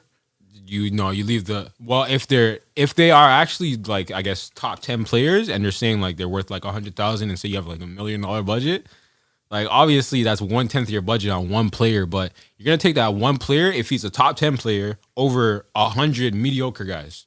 But that's it comes back down to this like favoritism thing almost then. Yeah, and that's why I said the game can't exist unless the people who made the game basically just say everyone gets the same amount no matter what. Like there can't be no negotiations. True. Because you guys are already living your life as a negotiation. You know what I mean? Yeah, but okay, so that's why actually you don't play 2K that much, but Charles Barkley is not in 2K. Because his values. Well, he didn't want himself in the game, and that's why for a long time, actually, we didn't have Michael Jordan in 2K games. I think we got him in 2K12. Yeah, I remember when he was on the cover. Yeah, I think it was like 2K11 when he came through. Before that, we didn't have him in the 2K games, and like he sold his name, likes, rights, and whatever it all that was. Yeah, but like for Charles Barkley, he says that he wants them to pay him, I think, $1 million, but then he said he's gonna donate that $1 million to like the players' union or something like that. But his asking price is just really high. Yeah, and this is why exactly I guess that fits perfectly into what I'm saying. It doesn't work if you leave the players to fucking build their own value.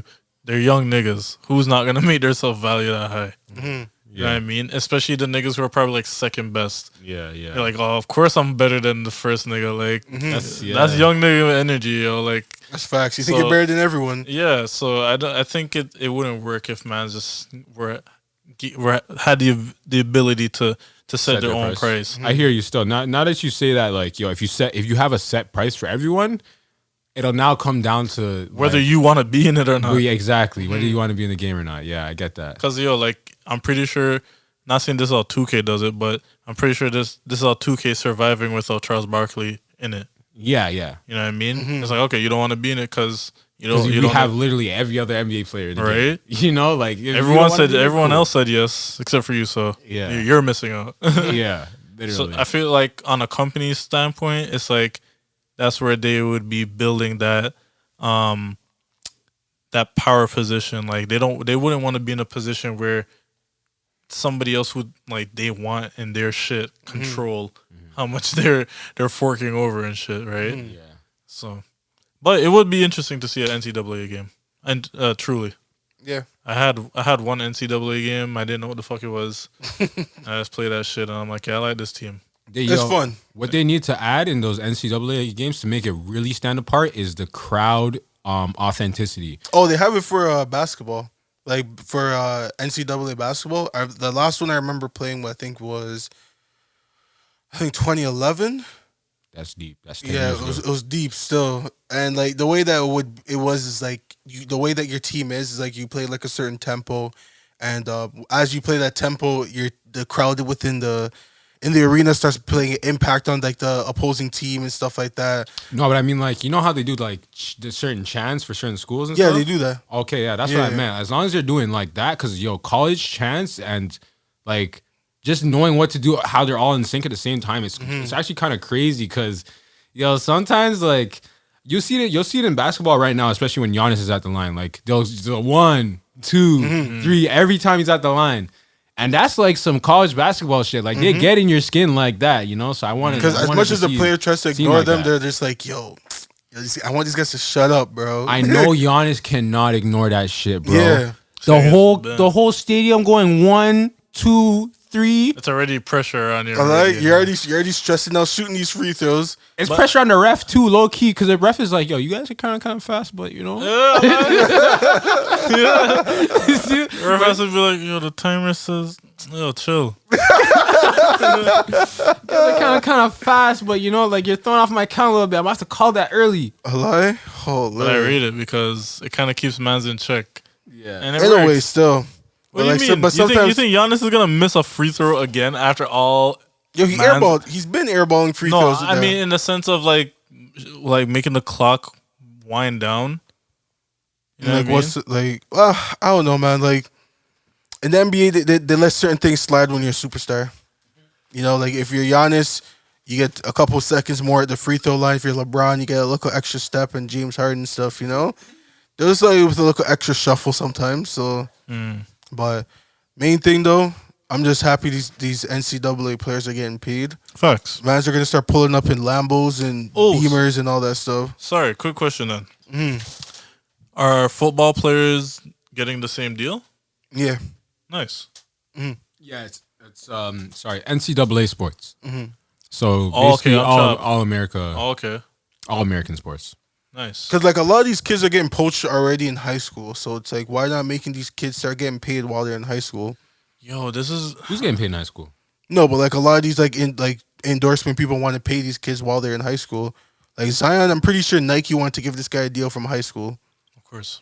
I can see that. I mean, like, yo, if you're one of those niggas in high school that are on Baller's Life flexing, I'm giving you a deal. I'm giving you a nice little 10K deal. The niggas on Baller's Life is like, You know what I'm saying, yo, though? them niggas is actually ridiculous. Because, yo, they're wilding. Nah, there's actually something in their water. So it's like, yo, if we could get you niggas to just fundamentally be nice, oh my god. You guys are already fundamentally nice. But, Nah, yo, most of them are not fundamentally nice. So all you need is that nigga to just get a nasty clip on Baller's Life, and that's all over House of Highlights, Bleacher Report, all of that. Doesn't matter how old the kid is. yeah, Yeah, actually, no, they don't play. and then like 10K is already at your door. So, and you know what? It's actually gonna play a big part for like these like IG people now, and the TikTok people putting like these big time like plays online now, because now it makes it easier for these guys to find the talent. Because now they can just go there and be like, oh, let me just check out House of Highlights. Yeah. Okay, these guys are sick. These guys are sick. All right, let me find their contact and I'll hit them up and all that.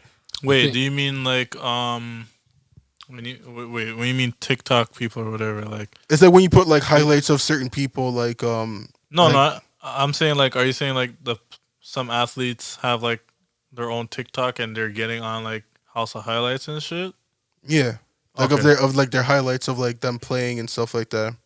Yeah, that definitely does work a lot in their favor, because if they have somebody who they trust to get everything that they need, and it's like, yo, however they get it submitted onto House of Highlights, it's like, yo, that would be crazy, because it's almost like you're doing your own work, like you're branding yourself almost. Your audition mixtape, basically. Yeah, you're putting your mixtape out there, because yo, let's be real, man. A lot of people watch these highlight videos and shit. Yo, It's easily digestible. I just took in, you guys are making a good point. Like, as a basketball player, like, being good is one thing, but having a good camera guy will probably take you farther That's than actually anything facts, else. so No, fam. If you don't have a camera guy at the game with you, you don't get any of your highlights. That's facts. And you can't prove that you're this guy. And you You know? need that guy to make sure that he's able to edit and slap the fire track for you. Because Yeah. usually the nigga who be Transitions and all that. yeah, Yeah. usually the nigga who does that is like, well, not even the transitional new shit now, but back in the day, I swear the nigga who used to be filming who was the hottest player would just be like somebody who's helping recruit, Yeah. like for a Yeah. coach or some shit. Like a scout or whatever. yeah, and they're like, oh, yo, look at this guy. He's playing nice. So they're like, yeah, I'm going to attend like the next few games this guy has and just see what it is and then upload it here or show it to whoever. And then, but nowadays, like, people are starting to see how they're like really taking social media for what it can be used for and really just, yo, I need a camera guy. Yo, make sure it's doing this. Yo, I'll make sure that you can stand over here and Yeah. wait till you see me get a dunk. I'm gonna try to dunk a few.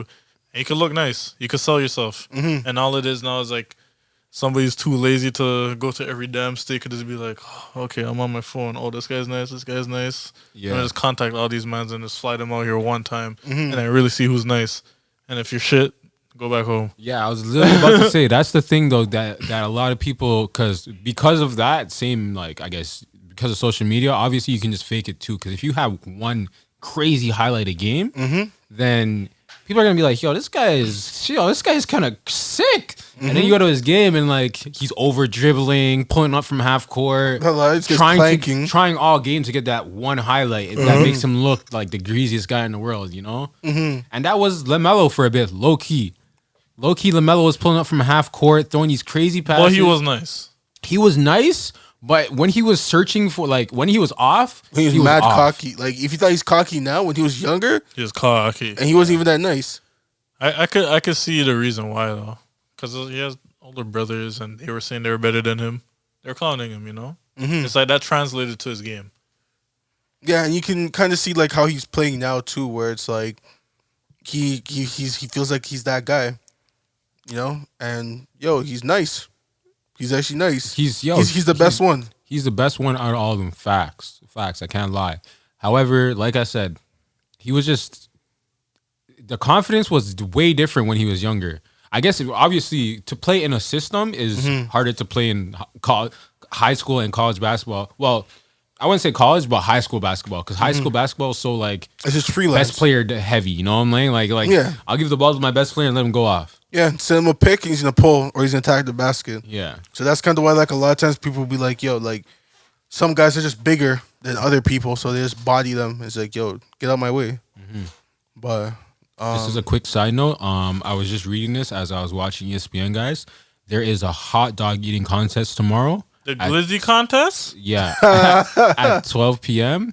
I don't know if you guys know who Joey Chestnut is, but he is the nigga from America that eats the most glizzies. He eats a lot of glizzies, bro.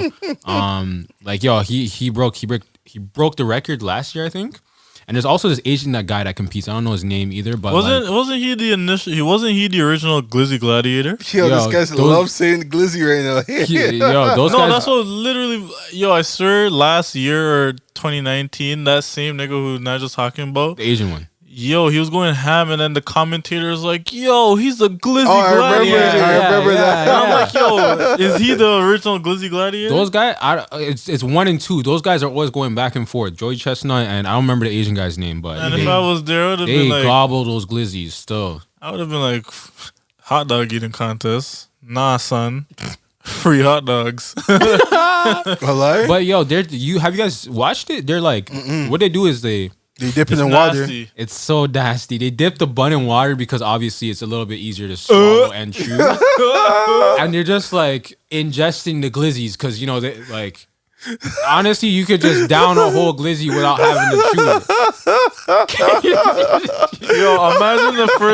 Imagine a nigga who signed up who's new to it and it's like, I can eat pretty fast still. And you seen this whole nigga just stuff a whole hot dog in his mouth after he dunked it in water, bro. Like, yeah. The man has a cup of water and a big pitcher, and he's dunking the glizzy inside the water, and there's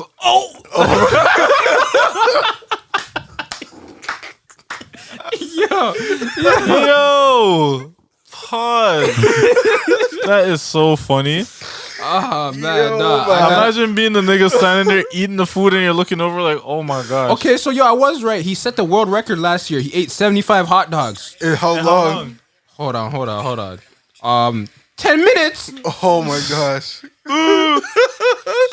75 hot dogs in 10 minutes. The real glizzy gobbler, Joey Chestnut. So he can't in how many minutes? 10 minutes? 10 minutes. Oh. Hold on. Nah, he got a mixtape. That's nasty. I want to see how this gets mushy. Look at him. Ew.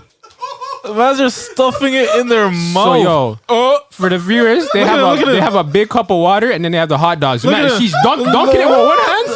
Oh, that's nasty. The bread is getting soaked. The bread is actually. Look at his face. He can barely take the hot dog. The man is choking there on the hot dog. Man is choking on the hot dogs like that. Look at him with two hands like this, bro. I really want you guys to take in his lead, fam. He has 49. The next nigga behind him has 30. Oh my gosh, bro. Look at that. He has the next one in his hand ready to go. It's soaking. It's dripping water, bro. Oh my gosh, bro. No way you should feel comfortable eating soggy bread like that, bro. Look, he's jumping up and down. Just yo, you tell me stuff in his face. Yo, this guy's jumping around to make room. You know what's nasty is that he's like, oh my gosh, it's like he's trying to fight his gag reflex. Yeah, like he really wants to vomit, but he's like, no. He's like, no, do it. Yo, this is actually crazy. There's a dirty video I seen of a man trying to stuff beer hot dogs in his mouth and he vomited, and the man walked beside him and said, nah. Bro, the man looks stressed. Yeah, he looks stressed. He looks like he's gonna vomit every time he eats, bro.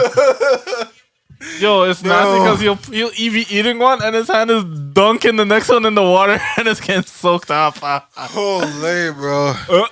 I can't lie. That makes me like, I can't. Nah, turn it off.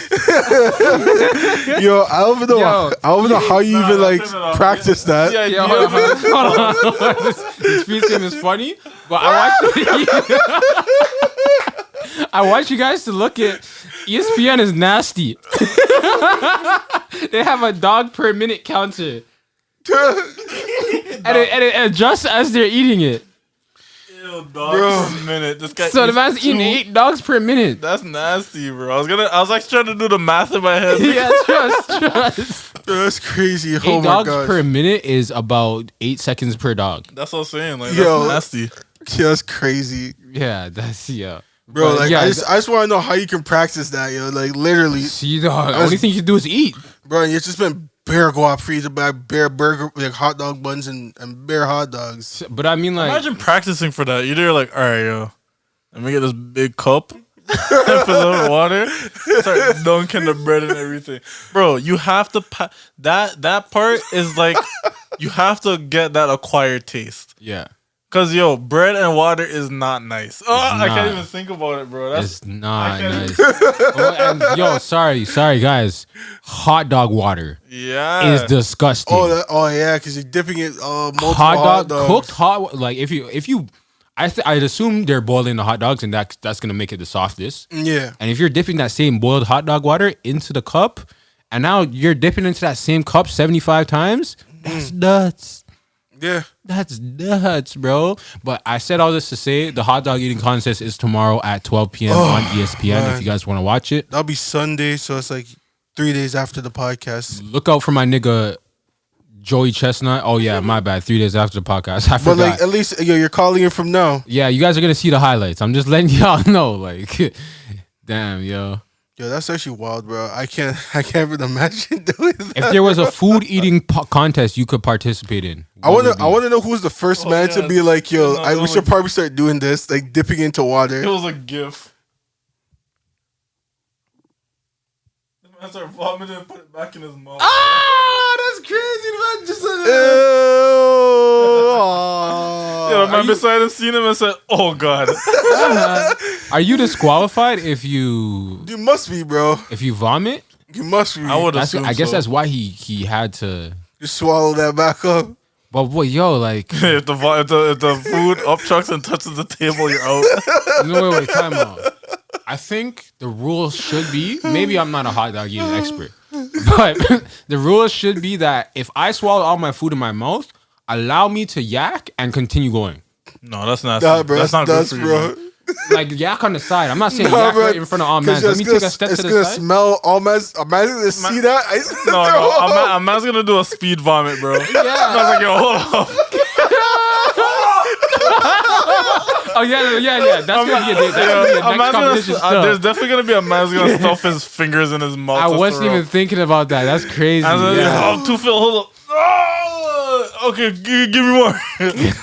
Oh man, there's vomit on a man's shirt. It's gonna stink. Yeah, that turns into a messy competition. Still, my bad. I forgot. I wasn't even thinking about that. You have a strong stomach for that. You should let me vomit. I was just thinking about making some space. It's funny because there's definitely a nigga who probably did bring that up. Like, yo, you should probably let me vomit so I can win this competition. Yeah, because you're not digesting the food that quick. So bro, that'd be crazy. Because like your stomach's catching it, your throat's catching it. Yeah, no, so it's like your stomach acid hitting your shit again. Yeah. I mean, like that's why they. Well, From what I know, ESPN only broadcasts one per year, but there's probably multiple glizzy eating definitely competitions. there's multiple, yeah. yeah. There's pie eating contests. There's like burger eating contests. So yeah, that's what I'm saying. Which one would you guys do? Like, if there was a food, I'll do any food in probably, the world. I'll probably do like. I'll try to do the burger contest. Yeah, I was gonna say burger if Burger? anything like. Bro, I think I can only do like 6, 7, 8 burgers. Well, that's what I'm saying. That's why Yo, it's not a burger eating contest for me. It's free burgers. Like I'm trying to tell man, it's like nah, it's not. It's not a contest. I'm It's just here free to show food. my support. Like I can't believe I'm coming in last. I think I would do something like a I'm cake. eating and then drinking some water later. I'm not dunking my burger in some water and then trying to eat that. Like This guy's trying to enjoy it. I'll be like, yo, what's some ketchup for this to go down faster, yo? Honestly, man, I was gonna say I would do a patty eating contest, like not Jamaican patty. Yeah, I meant actual like beef patty. It'd be bare people going because it'd be too hot. No, I'm talking about like the beef patty of the burger Oh, without the bun. Fuck the bun. Just like who can eat the most burger patties? well, it just becomes like steak at that point. Exactly. Who can eat the most steaks? Whatever you want. That's a good contest. Who can eat the most rare steak? Rare is. That sounds like a white people contest. Well, it's white niggas fucking eating glizzies like that. Yeah, it's an Asian dude and a white guy. So yeah. But what's wrong with rare? Like just rare, no medium. Okay, medium rare at least. Okay. I was like rare. Oh, I don't know. Still, yeah, medium rare can go on for sure. Who can eat the most medium rare steak? I just think mine was 3. Not even talking about a man's prior PTSD, but like I just think steak would get stuck in your throat a lot more than burgers would. Oh, because man, you went through it as fast, You know what I'm or saying? into Like, little pieces. I mean, like medium rare is still pretty chewable. Like that's very chewable actually. But I'm just thinking like like with a burger, I'm more inclined to chew Because it's grounded already. Yeah. Whereas like a whole steak is kind of still whole. Yeah, it's like, yo, you really gotta take your time if you really want to compete. And I think that's what makes it so good, because you can like take your time and not have people choke on their I feel food. like you still have people do it because you're gonna be that man's gonna be trying to chew fast. Like, Man's like, yo, the key is make the meat mushy and then just swallow the whole thing. eat like a dog. yeah. Press it on top of your mouth and just swallow. The whole goal is not to chew the whole thing down into little pieces. It's to make it as flat as possible and then swallow it. Bro, I really want to know who would really be the people to come up with it, yo. Like, even with the hot dogs, like, whose idea was it? Like, yo, if you just dunk it in water and just stuff it in your mouth. Yeah, that's what happened. Yo, a man said, how can we make this efficient? No. This is what happened. A nigga said, oh, they're doing it all wrong. See, they're not dunking it in water. And they probably give the mans them water on the side so they could help them obviously digest it. But a man said, nah, see, this is where they're fucking up. They need to soak the bread in the water that they give you. And then you just do it. Yeah. Now your bread got moisture and you're eating at the same time. Mans were bending the rules. Bro, I still don't know how these guys can do it, yeah. Because after like 2 hot dogs for me in the bun, I'm stuffed. And this man swallowed like 79. These aren't sausages, by the way. These are just regular like slim. What's that? Slim Jims? I'm not gonna call it a Slim Jim. What's that brand? What's that brand with the girl? Schneider's? Schneider's. No, Schneider's are a little thick. Maple Lodge? Yeah, I would say Maple Lodge, the regular size Maple Lodge. Maple Lodge. Yeah. Those are the ones. Maple Lodge. Yeah, that's Canadian. Not that I know about hot dogs. Schneider's is like all brand. Isn't that American? Maple Lodge is Canadian. No, I know Maple Lodge is Canadian, but Schneider's is American, I believe. But Schneider's is like a German name, I believe. Isn't it? Schneider's? I don't know. Schneider's. Sounds like it. Just on a quick side note of steak, by the way. I had steak the other day on Thursday. Oh, nice. How was it? It was blessed, but how many ounces? I actually don't know. It was like I bought it from the store and then. Oh, you did at home? No, somebody cooked it for me. I bought the steak and a friend cooked it for me. But anyways, that's not the point I was trying to make. The point I was trying to make is trying to that tell us he has a lady friend making him steak. Yeah, I do. hit the horn. But I was dropping the yeah, eh? Oh, well, is that me saying yeah? Nah. The point I was trying to make is that we're not eating steak well done anymore. We're not even really eating it medium well. I'm a medium well man still. Nah, bro. medium well? We gotta make sure that the steak is chewable. Because when I was honestly, How did you get your steak? I don't remember what she said, but it was the step above medium well, like not medium. You mean below? It's medium rare. Medium rare, yes. Welcome to the life, man. Yo, I grew up. Yo, and I was thinking about it. I had to stop in the shower too, because like I remember one time, like I'm glad this was a triggering moment for me. This is so weird. I'm gonna bring this up, but like I remember one time I was in Subway with Tay and another man, and this was like when I was in like college or whatever. So I went to the Subway with him, man, and I said I don't like onions. Man, I was like, yo, grow up. I'm just like, shit. Yeah. Maybe I should grow up. It was just like a changing moment for me, and that's when I actually started appreciating onions because use it for everything you cook with anyway. But steak was the same. I had that same epiphany yesterday. Well. I was like, yo, I'm not eating well done steak. Even medium well is a little bit too well done. Yep. You know what I'm saying? I need to chew my steak, even though it's a little red. That ain't nothing. I ain't scared of no color. Fam, when you chew it and you taste the juices, Yeah. and then you're able, it's impeccable. It's impeccable. And that's what I'm telling you, I tell this to my friends because niggas making it seem like who gets medium rare or whatever. Fam, you eat that shit and with a glass of wine, you're in a next dimension. Yeah. You taste the steak juice. You don't. Mans are concerned about blood. It's not even the blood, bro. It's just the fucking juices from the meat and the seasoning running through all of it. Yep. And then you chew it up and it's so juicy. And then you're like, oh my gosh, what can complement this taste? Because it tastes so blessed. And then you add a little swirl of wine in there and you're like, what the fuck did I just do? Yeah. You become a man after. Yeah. On God, you become an adult. Yeah. Not even a man. You just become an adult. You level up. You become so much more independent that it's like, yo, what have I been doing for so long? Why have I been fighting my food? Yeah. It's like, yo, it's honestly, I'll bring this up too. It's part of the reason why I don't go to restaurants and eat lobster or crab, because I don't want to work through fighting trying to eat my food. Nah, I hear that. Unshell my 100%. lobster. Yeah. Unshell it. Because I'm not trying to put in that work. You know what I'm saying? That. Yeah. Time is money.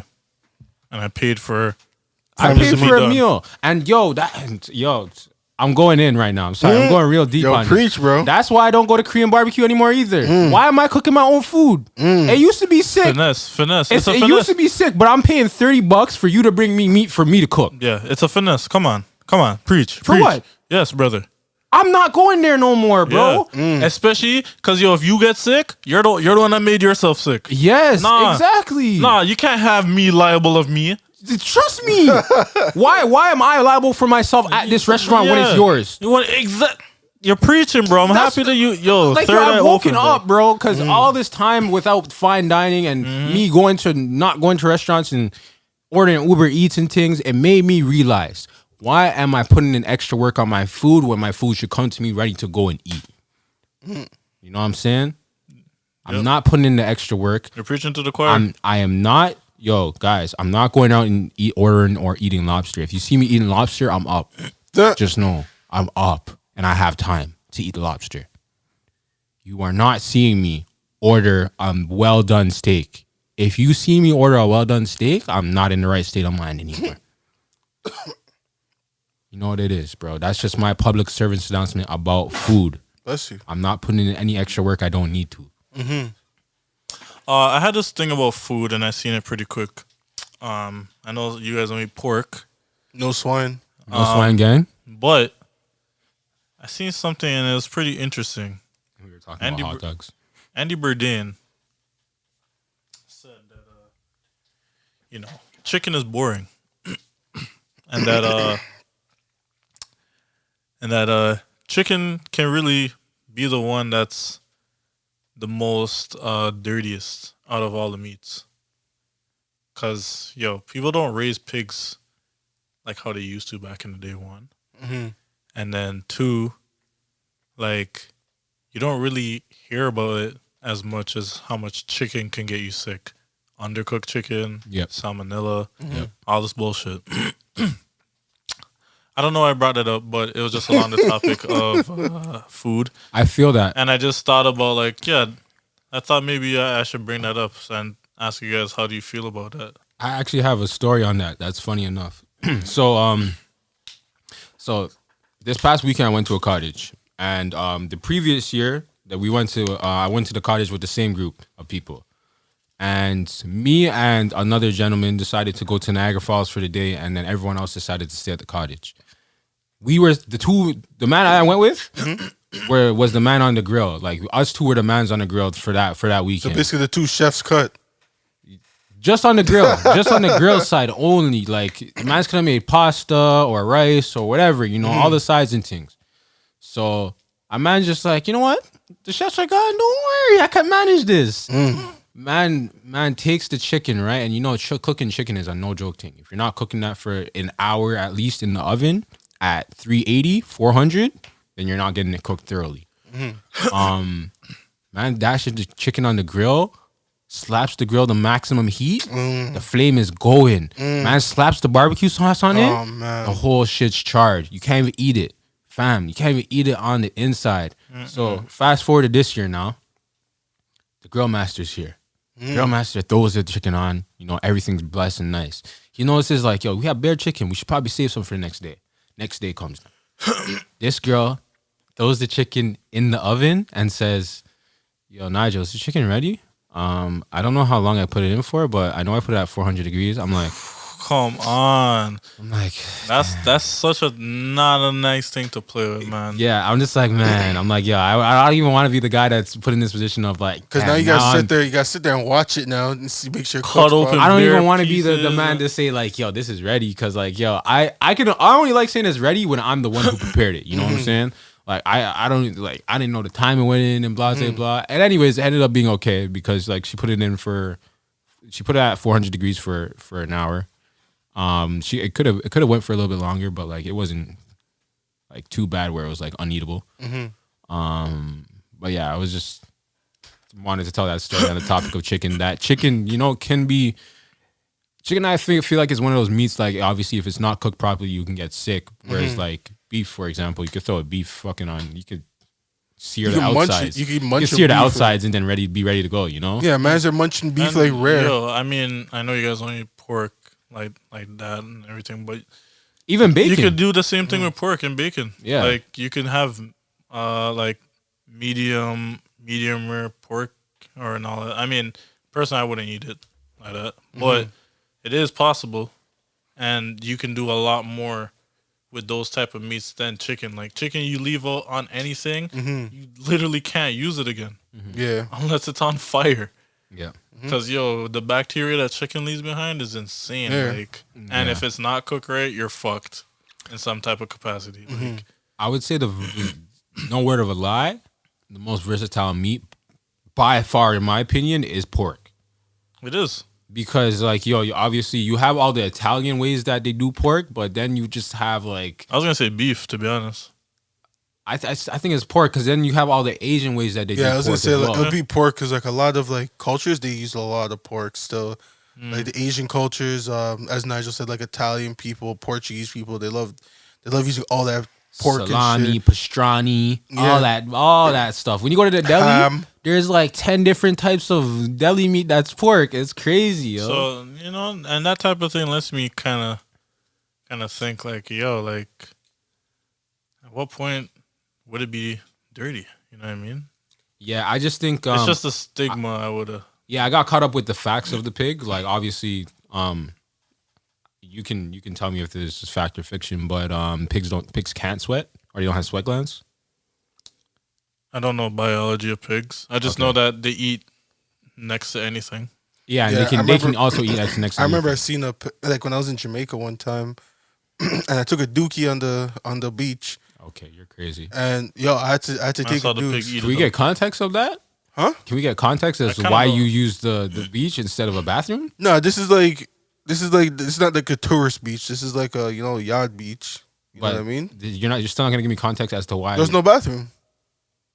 So It was one of those yachty beaches. Man, so yo, So the sorry, yacht so too the, far, yo. the tide was hitting your foot, and you just squatted right beside the tide. And No. So basically, dookie? so basically, You I went had to a to go bush. to like a bush. Yeah, Okay. I went to a bush. After I squat down, did my thing, and then when I walked away, You I didn't seen wipe the your body, bro? yo, bro. I wiped my body, but I'm just saying, like I'm Okay. trying to get some like quick, Nobody some quick facts. mentions a shit story without saying I wipe my ass after. Oh, I usually just skip that because like you just assume the person does it. What'd you wipe your body with? No, if I'm Toilet, being toilet, now they- toilet paper. But you're on the beach with no washroom. Yeah, No, but I'm like, just you trying walk to with get the toilet facts. paper. When did you? So you knew you were gonna have to use toilet paper eventually. Yeah. Something's up. What do you mean something's up? Yeah, something sounds Something's off. up. Nah, bro. You just gotta know. I think you didn't use toilet paper. Yo, whatever you want to think. I was like 10. I feel no ways.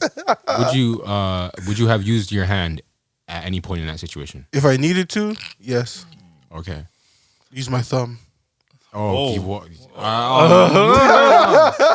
moving right along. Tell us about how you how this relates to a pig. Wait, that's crazy. Yeah, man said yo, never mind.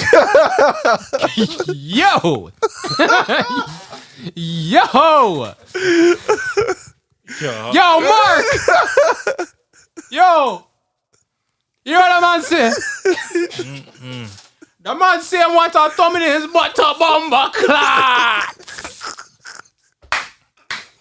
Damn, yo, that's how you wipe in your butt, bro? With your thumb? So if I got to, That's how. What Survival, bro. What type of way would you wipe your ass with your thumb, yo? I don't know. When I'm in the moment, I'll figure it out. Yo, you can't. Yo, You'd have in what moment? what moment? Survival. and like, how would you position your thumb to wipe your ass? I don't know. Like This this. man's giving himself a thumbs up and then says, "All right, here we go." This is crazy talk, but just talk about the pig. How did the pig get involved? Before in he the says, story? "I'll use my hand like this," and then like a paper, and then go to the beach and wash it off, or That's something. exactly what I was. That's in thinking, my head. I was like, okay. just go to the local tide and get some sand on there. Get some. Yeah, like really rub it into the dirt so it's Yeah. really like scrubbed off my hand, Yeah. and I won't have to tell nobody. But you said your thumb. That's a probably. I don't remember. Wait, what? You'll probably use your thumb? Probably if I need to. But either way, as I was saying, when I walked away, I looked back and the thing was going right where I took a Dukes and It munched your that. shit. Yeah. Oh, that's crazy! I can't believe you just said that. You didn't even stop the pig. Why was I stopping? All right, bro. Just deal with that.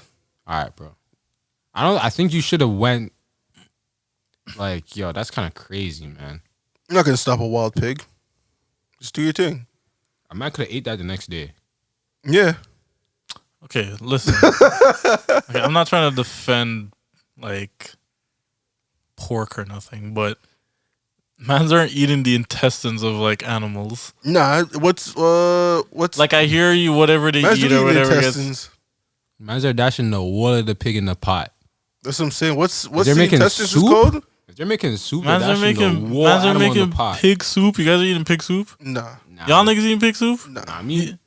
You guys see people eat pig soup? Nah, me. But there's man's there that would with pig nose and everything. Okay, but that's not the internal organs. No, but there's mans that eat in the intestines. I forgot what it's called though. It's Okay, and needless to say, as I said, I'm not defending it, It's like a big dish over. but in the niggas States. definitely are cleaning out anything that they eat. Like, yo, like animals that graze on grass and shit, their intestines are filled up and lined up with like green shit. Nobody's gonna be boiling that all up. Like that gets cleaned out as well as like any other animal. But you can only clean it so much. It's almost like when like there's certain chemicals in there. All I'm gonna say like is at a certain temperature, bacteria gets destroyed, and I'm saying that pig intestines aren't really the go-to part of the whole pig if you have it. I don't know, man. Like niggas would be eating the ears and snout and all that They do. before they eat the intestines. Hey, man. At the end of the day, there's somebody walking across Jamaica that ate my shit through a pig. That's all I know.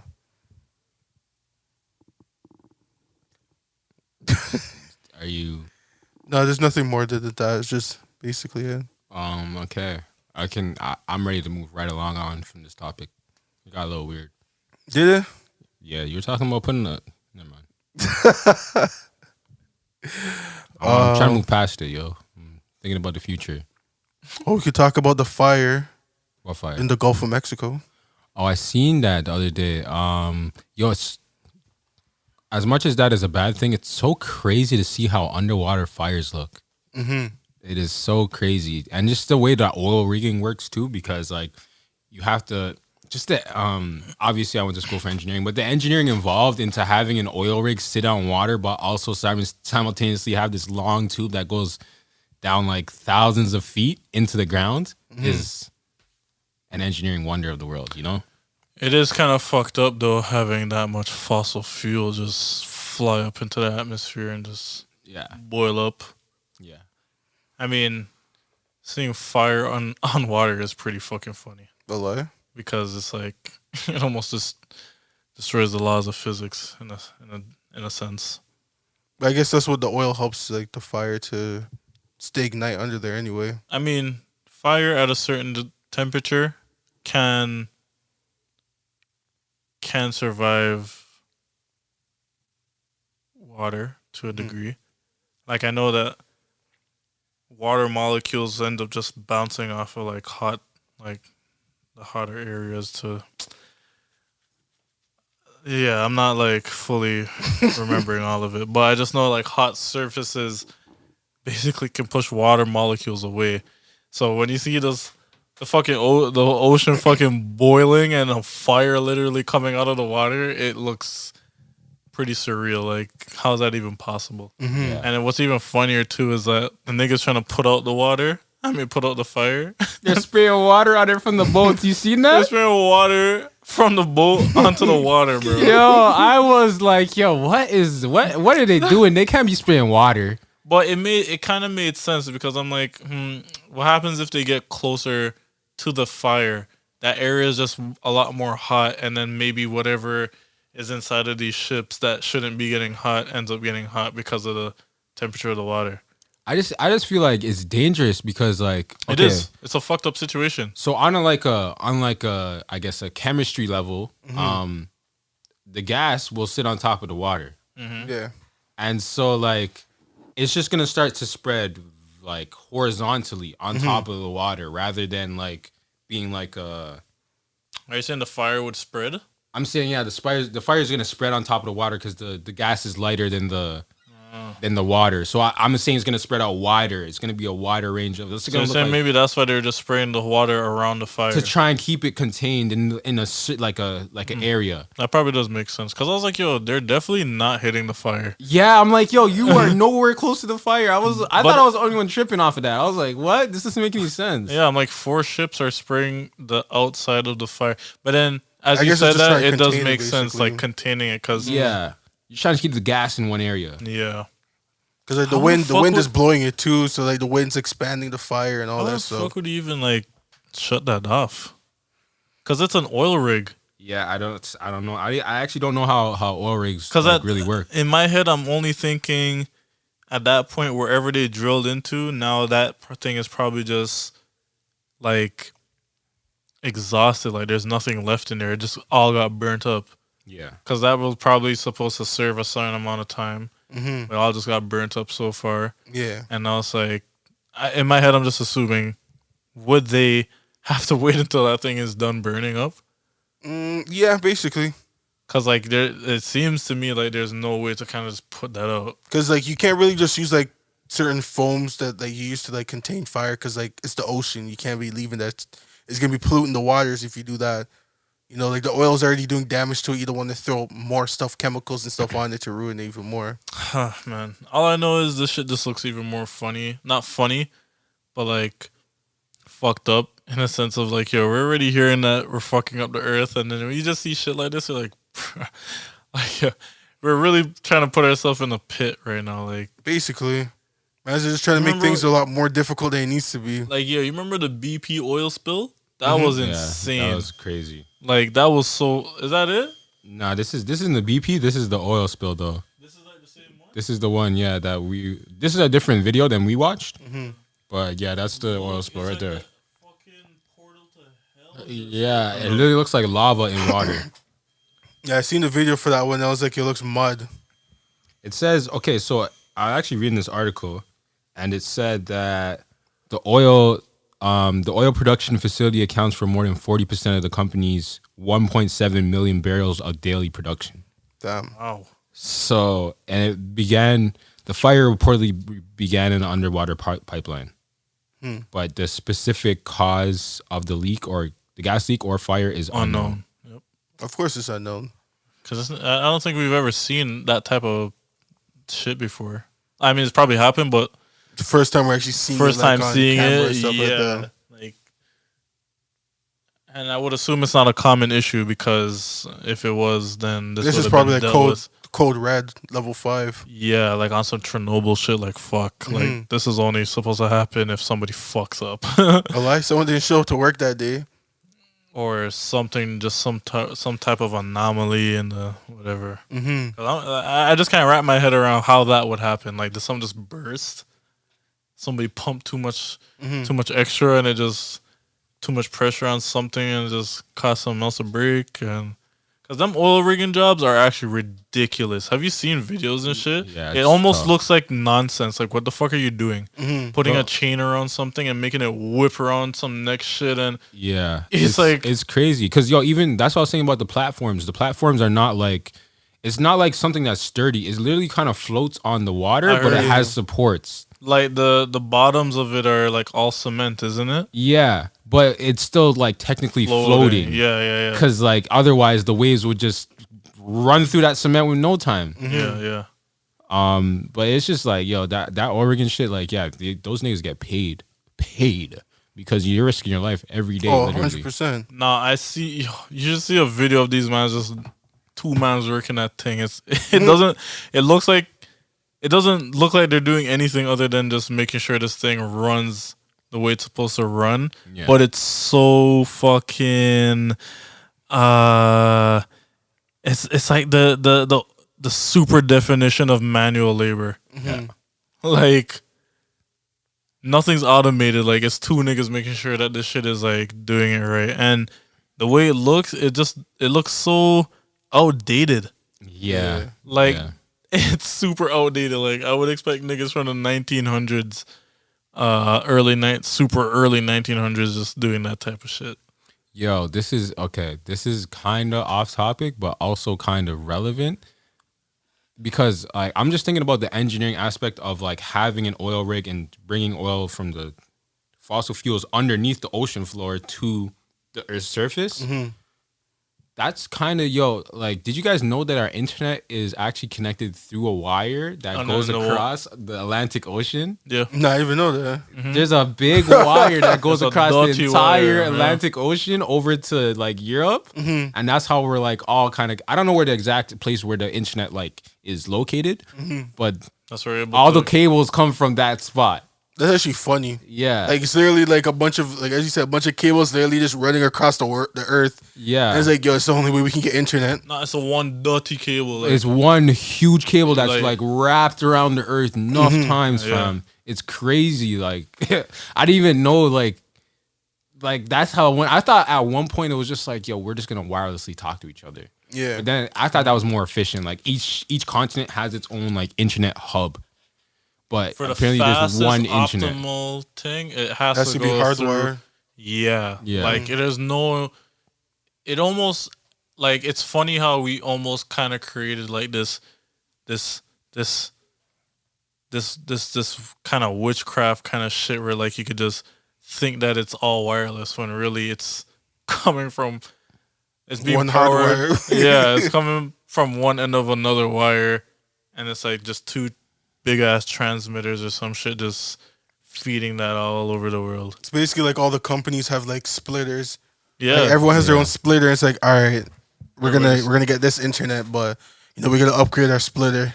Isn't that just crazy to you though? Like and when I hear shit like this, it just makes me think like how fucking weird it is to just instantly receive a message or something from somebody across the world.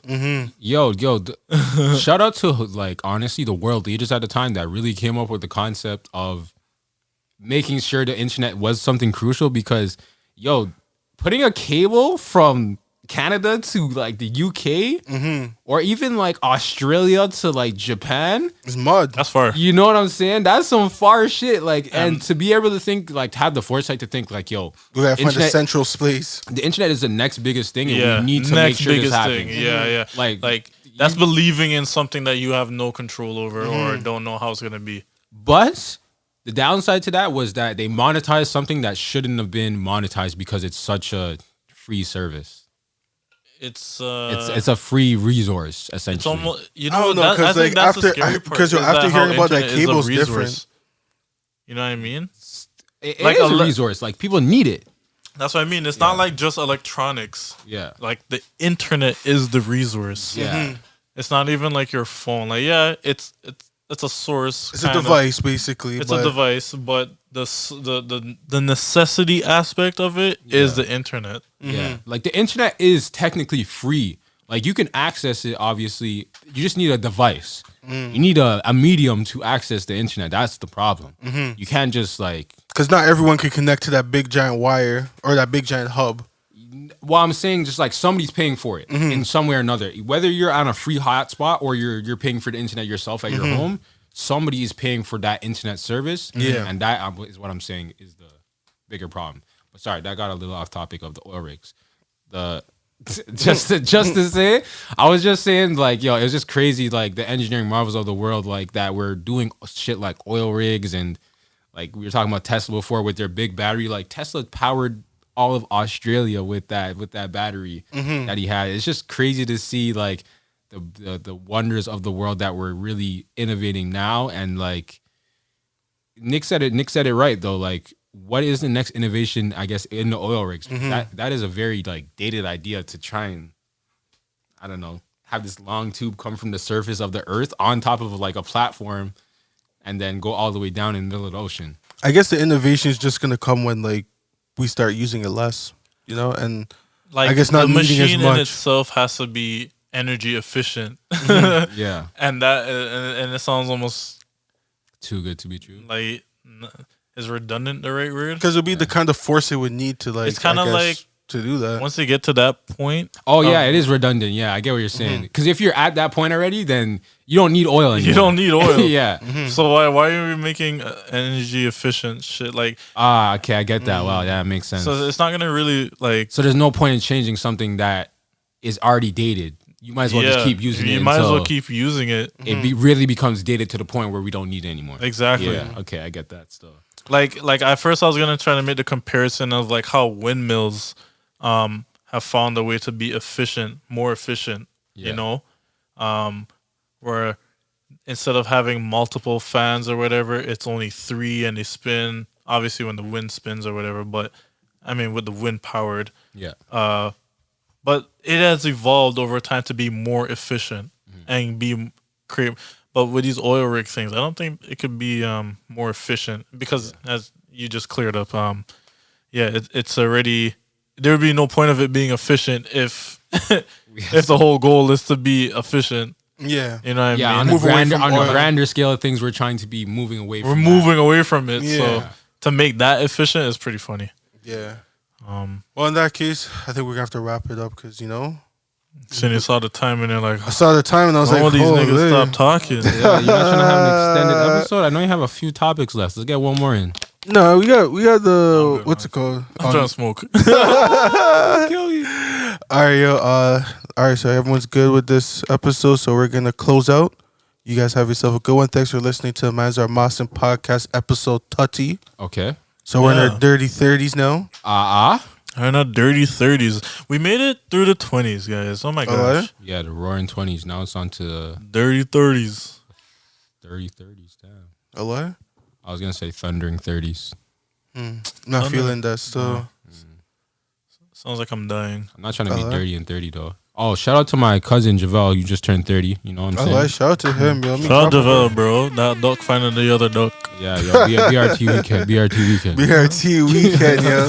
That's probably coming back just now. Yo, BRT weekend's coming back. Actually, look out for that. I just seen you know Gallus in Paris. I seen him post a video on it. But yeah, oh yeah, yeah. One day I gotta touch on BRT weekend. BRT weekend looks lit. I never got to touch on BRT. I never did either. I didn't touch BRT weekend. I was the man just saying BRT weekend. One day we gotta touch on BRT weekend. We actually gotta be the people to actually say when shit opens up again. We gotta have our first BRT weekend, bro. All white and Dream weekend. Dream weekend. Yeah. Yo, I'm done. All right, thanks for listening. Peace out. Peace.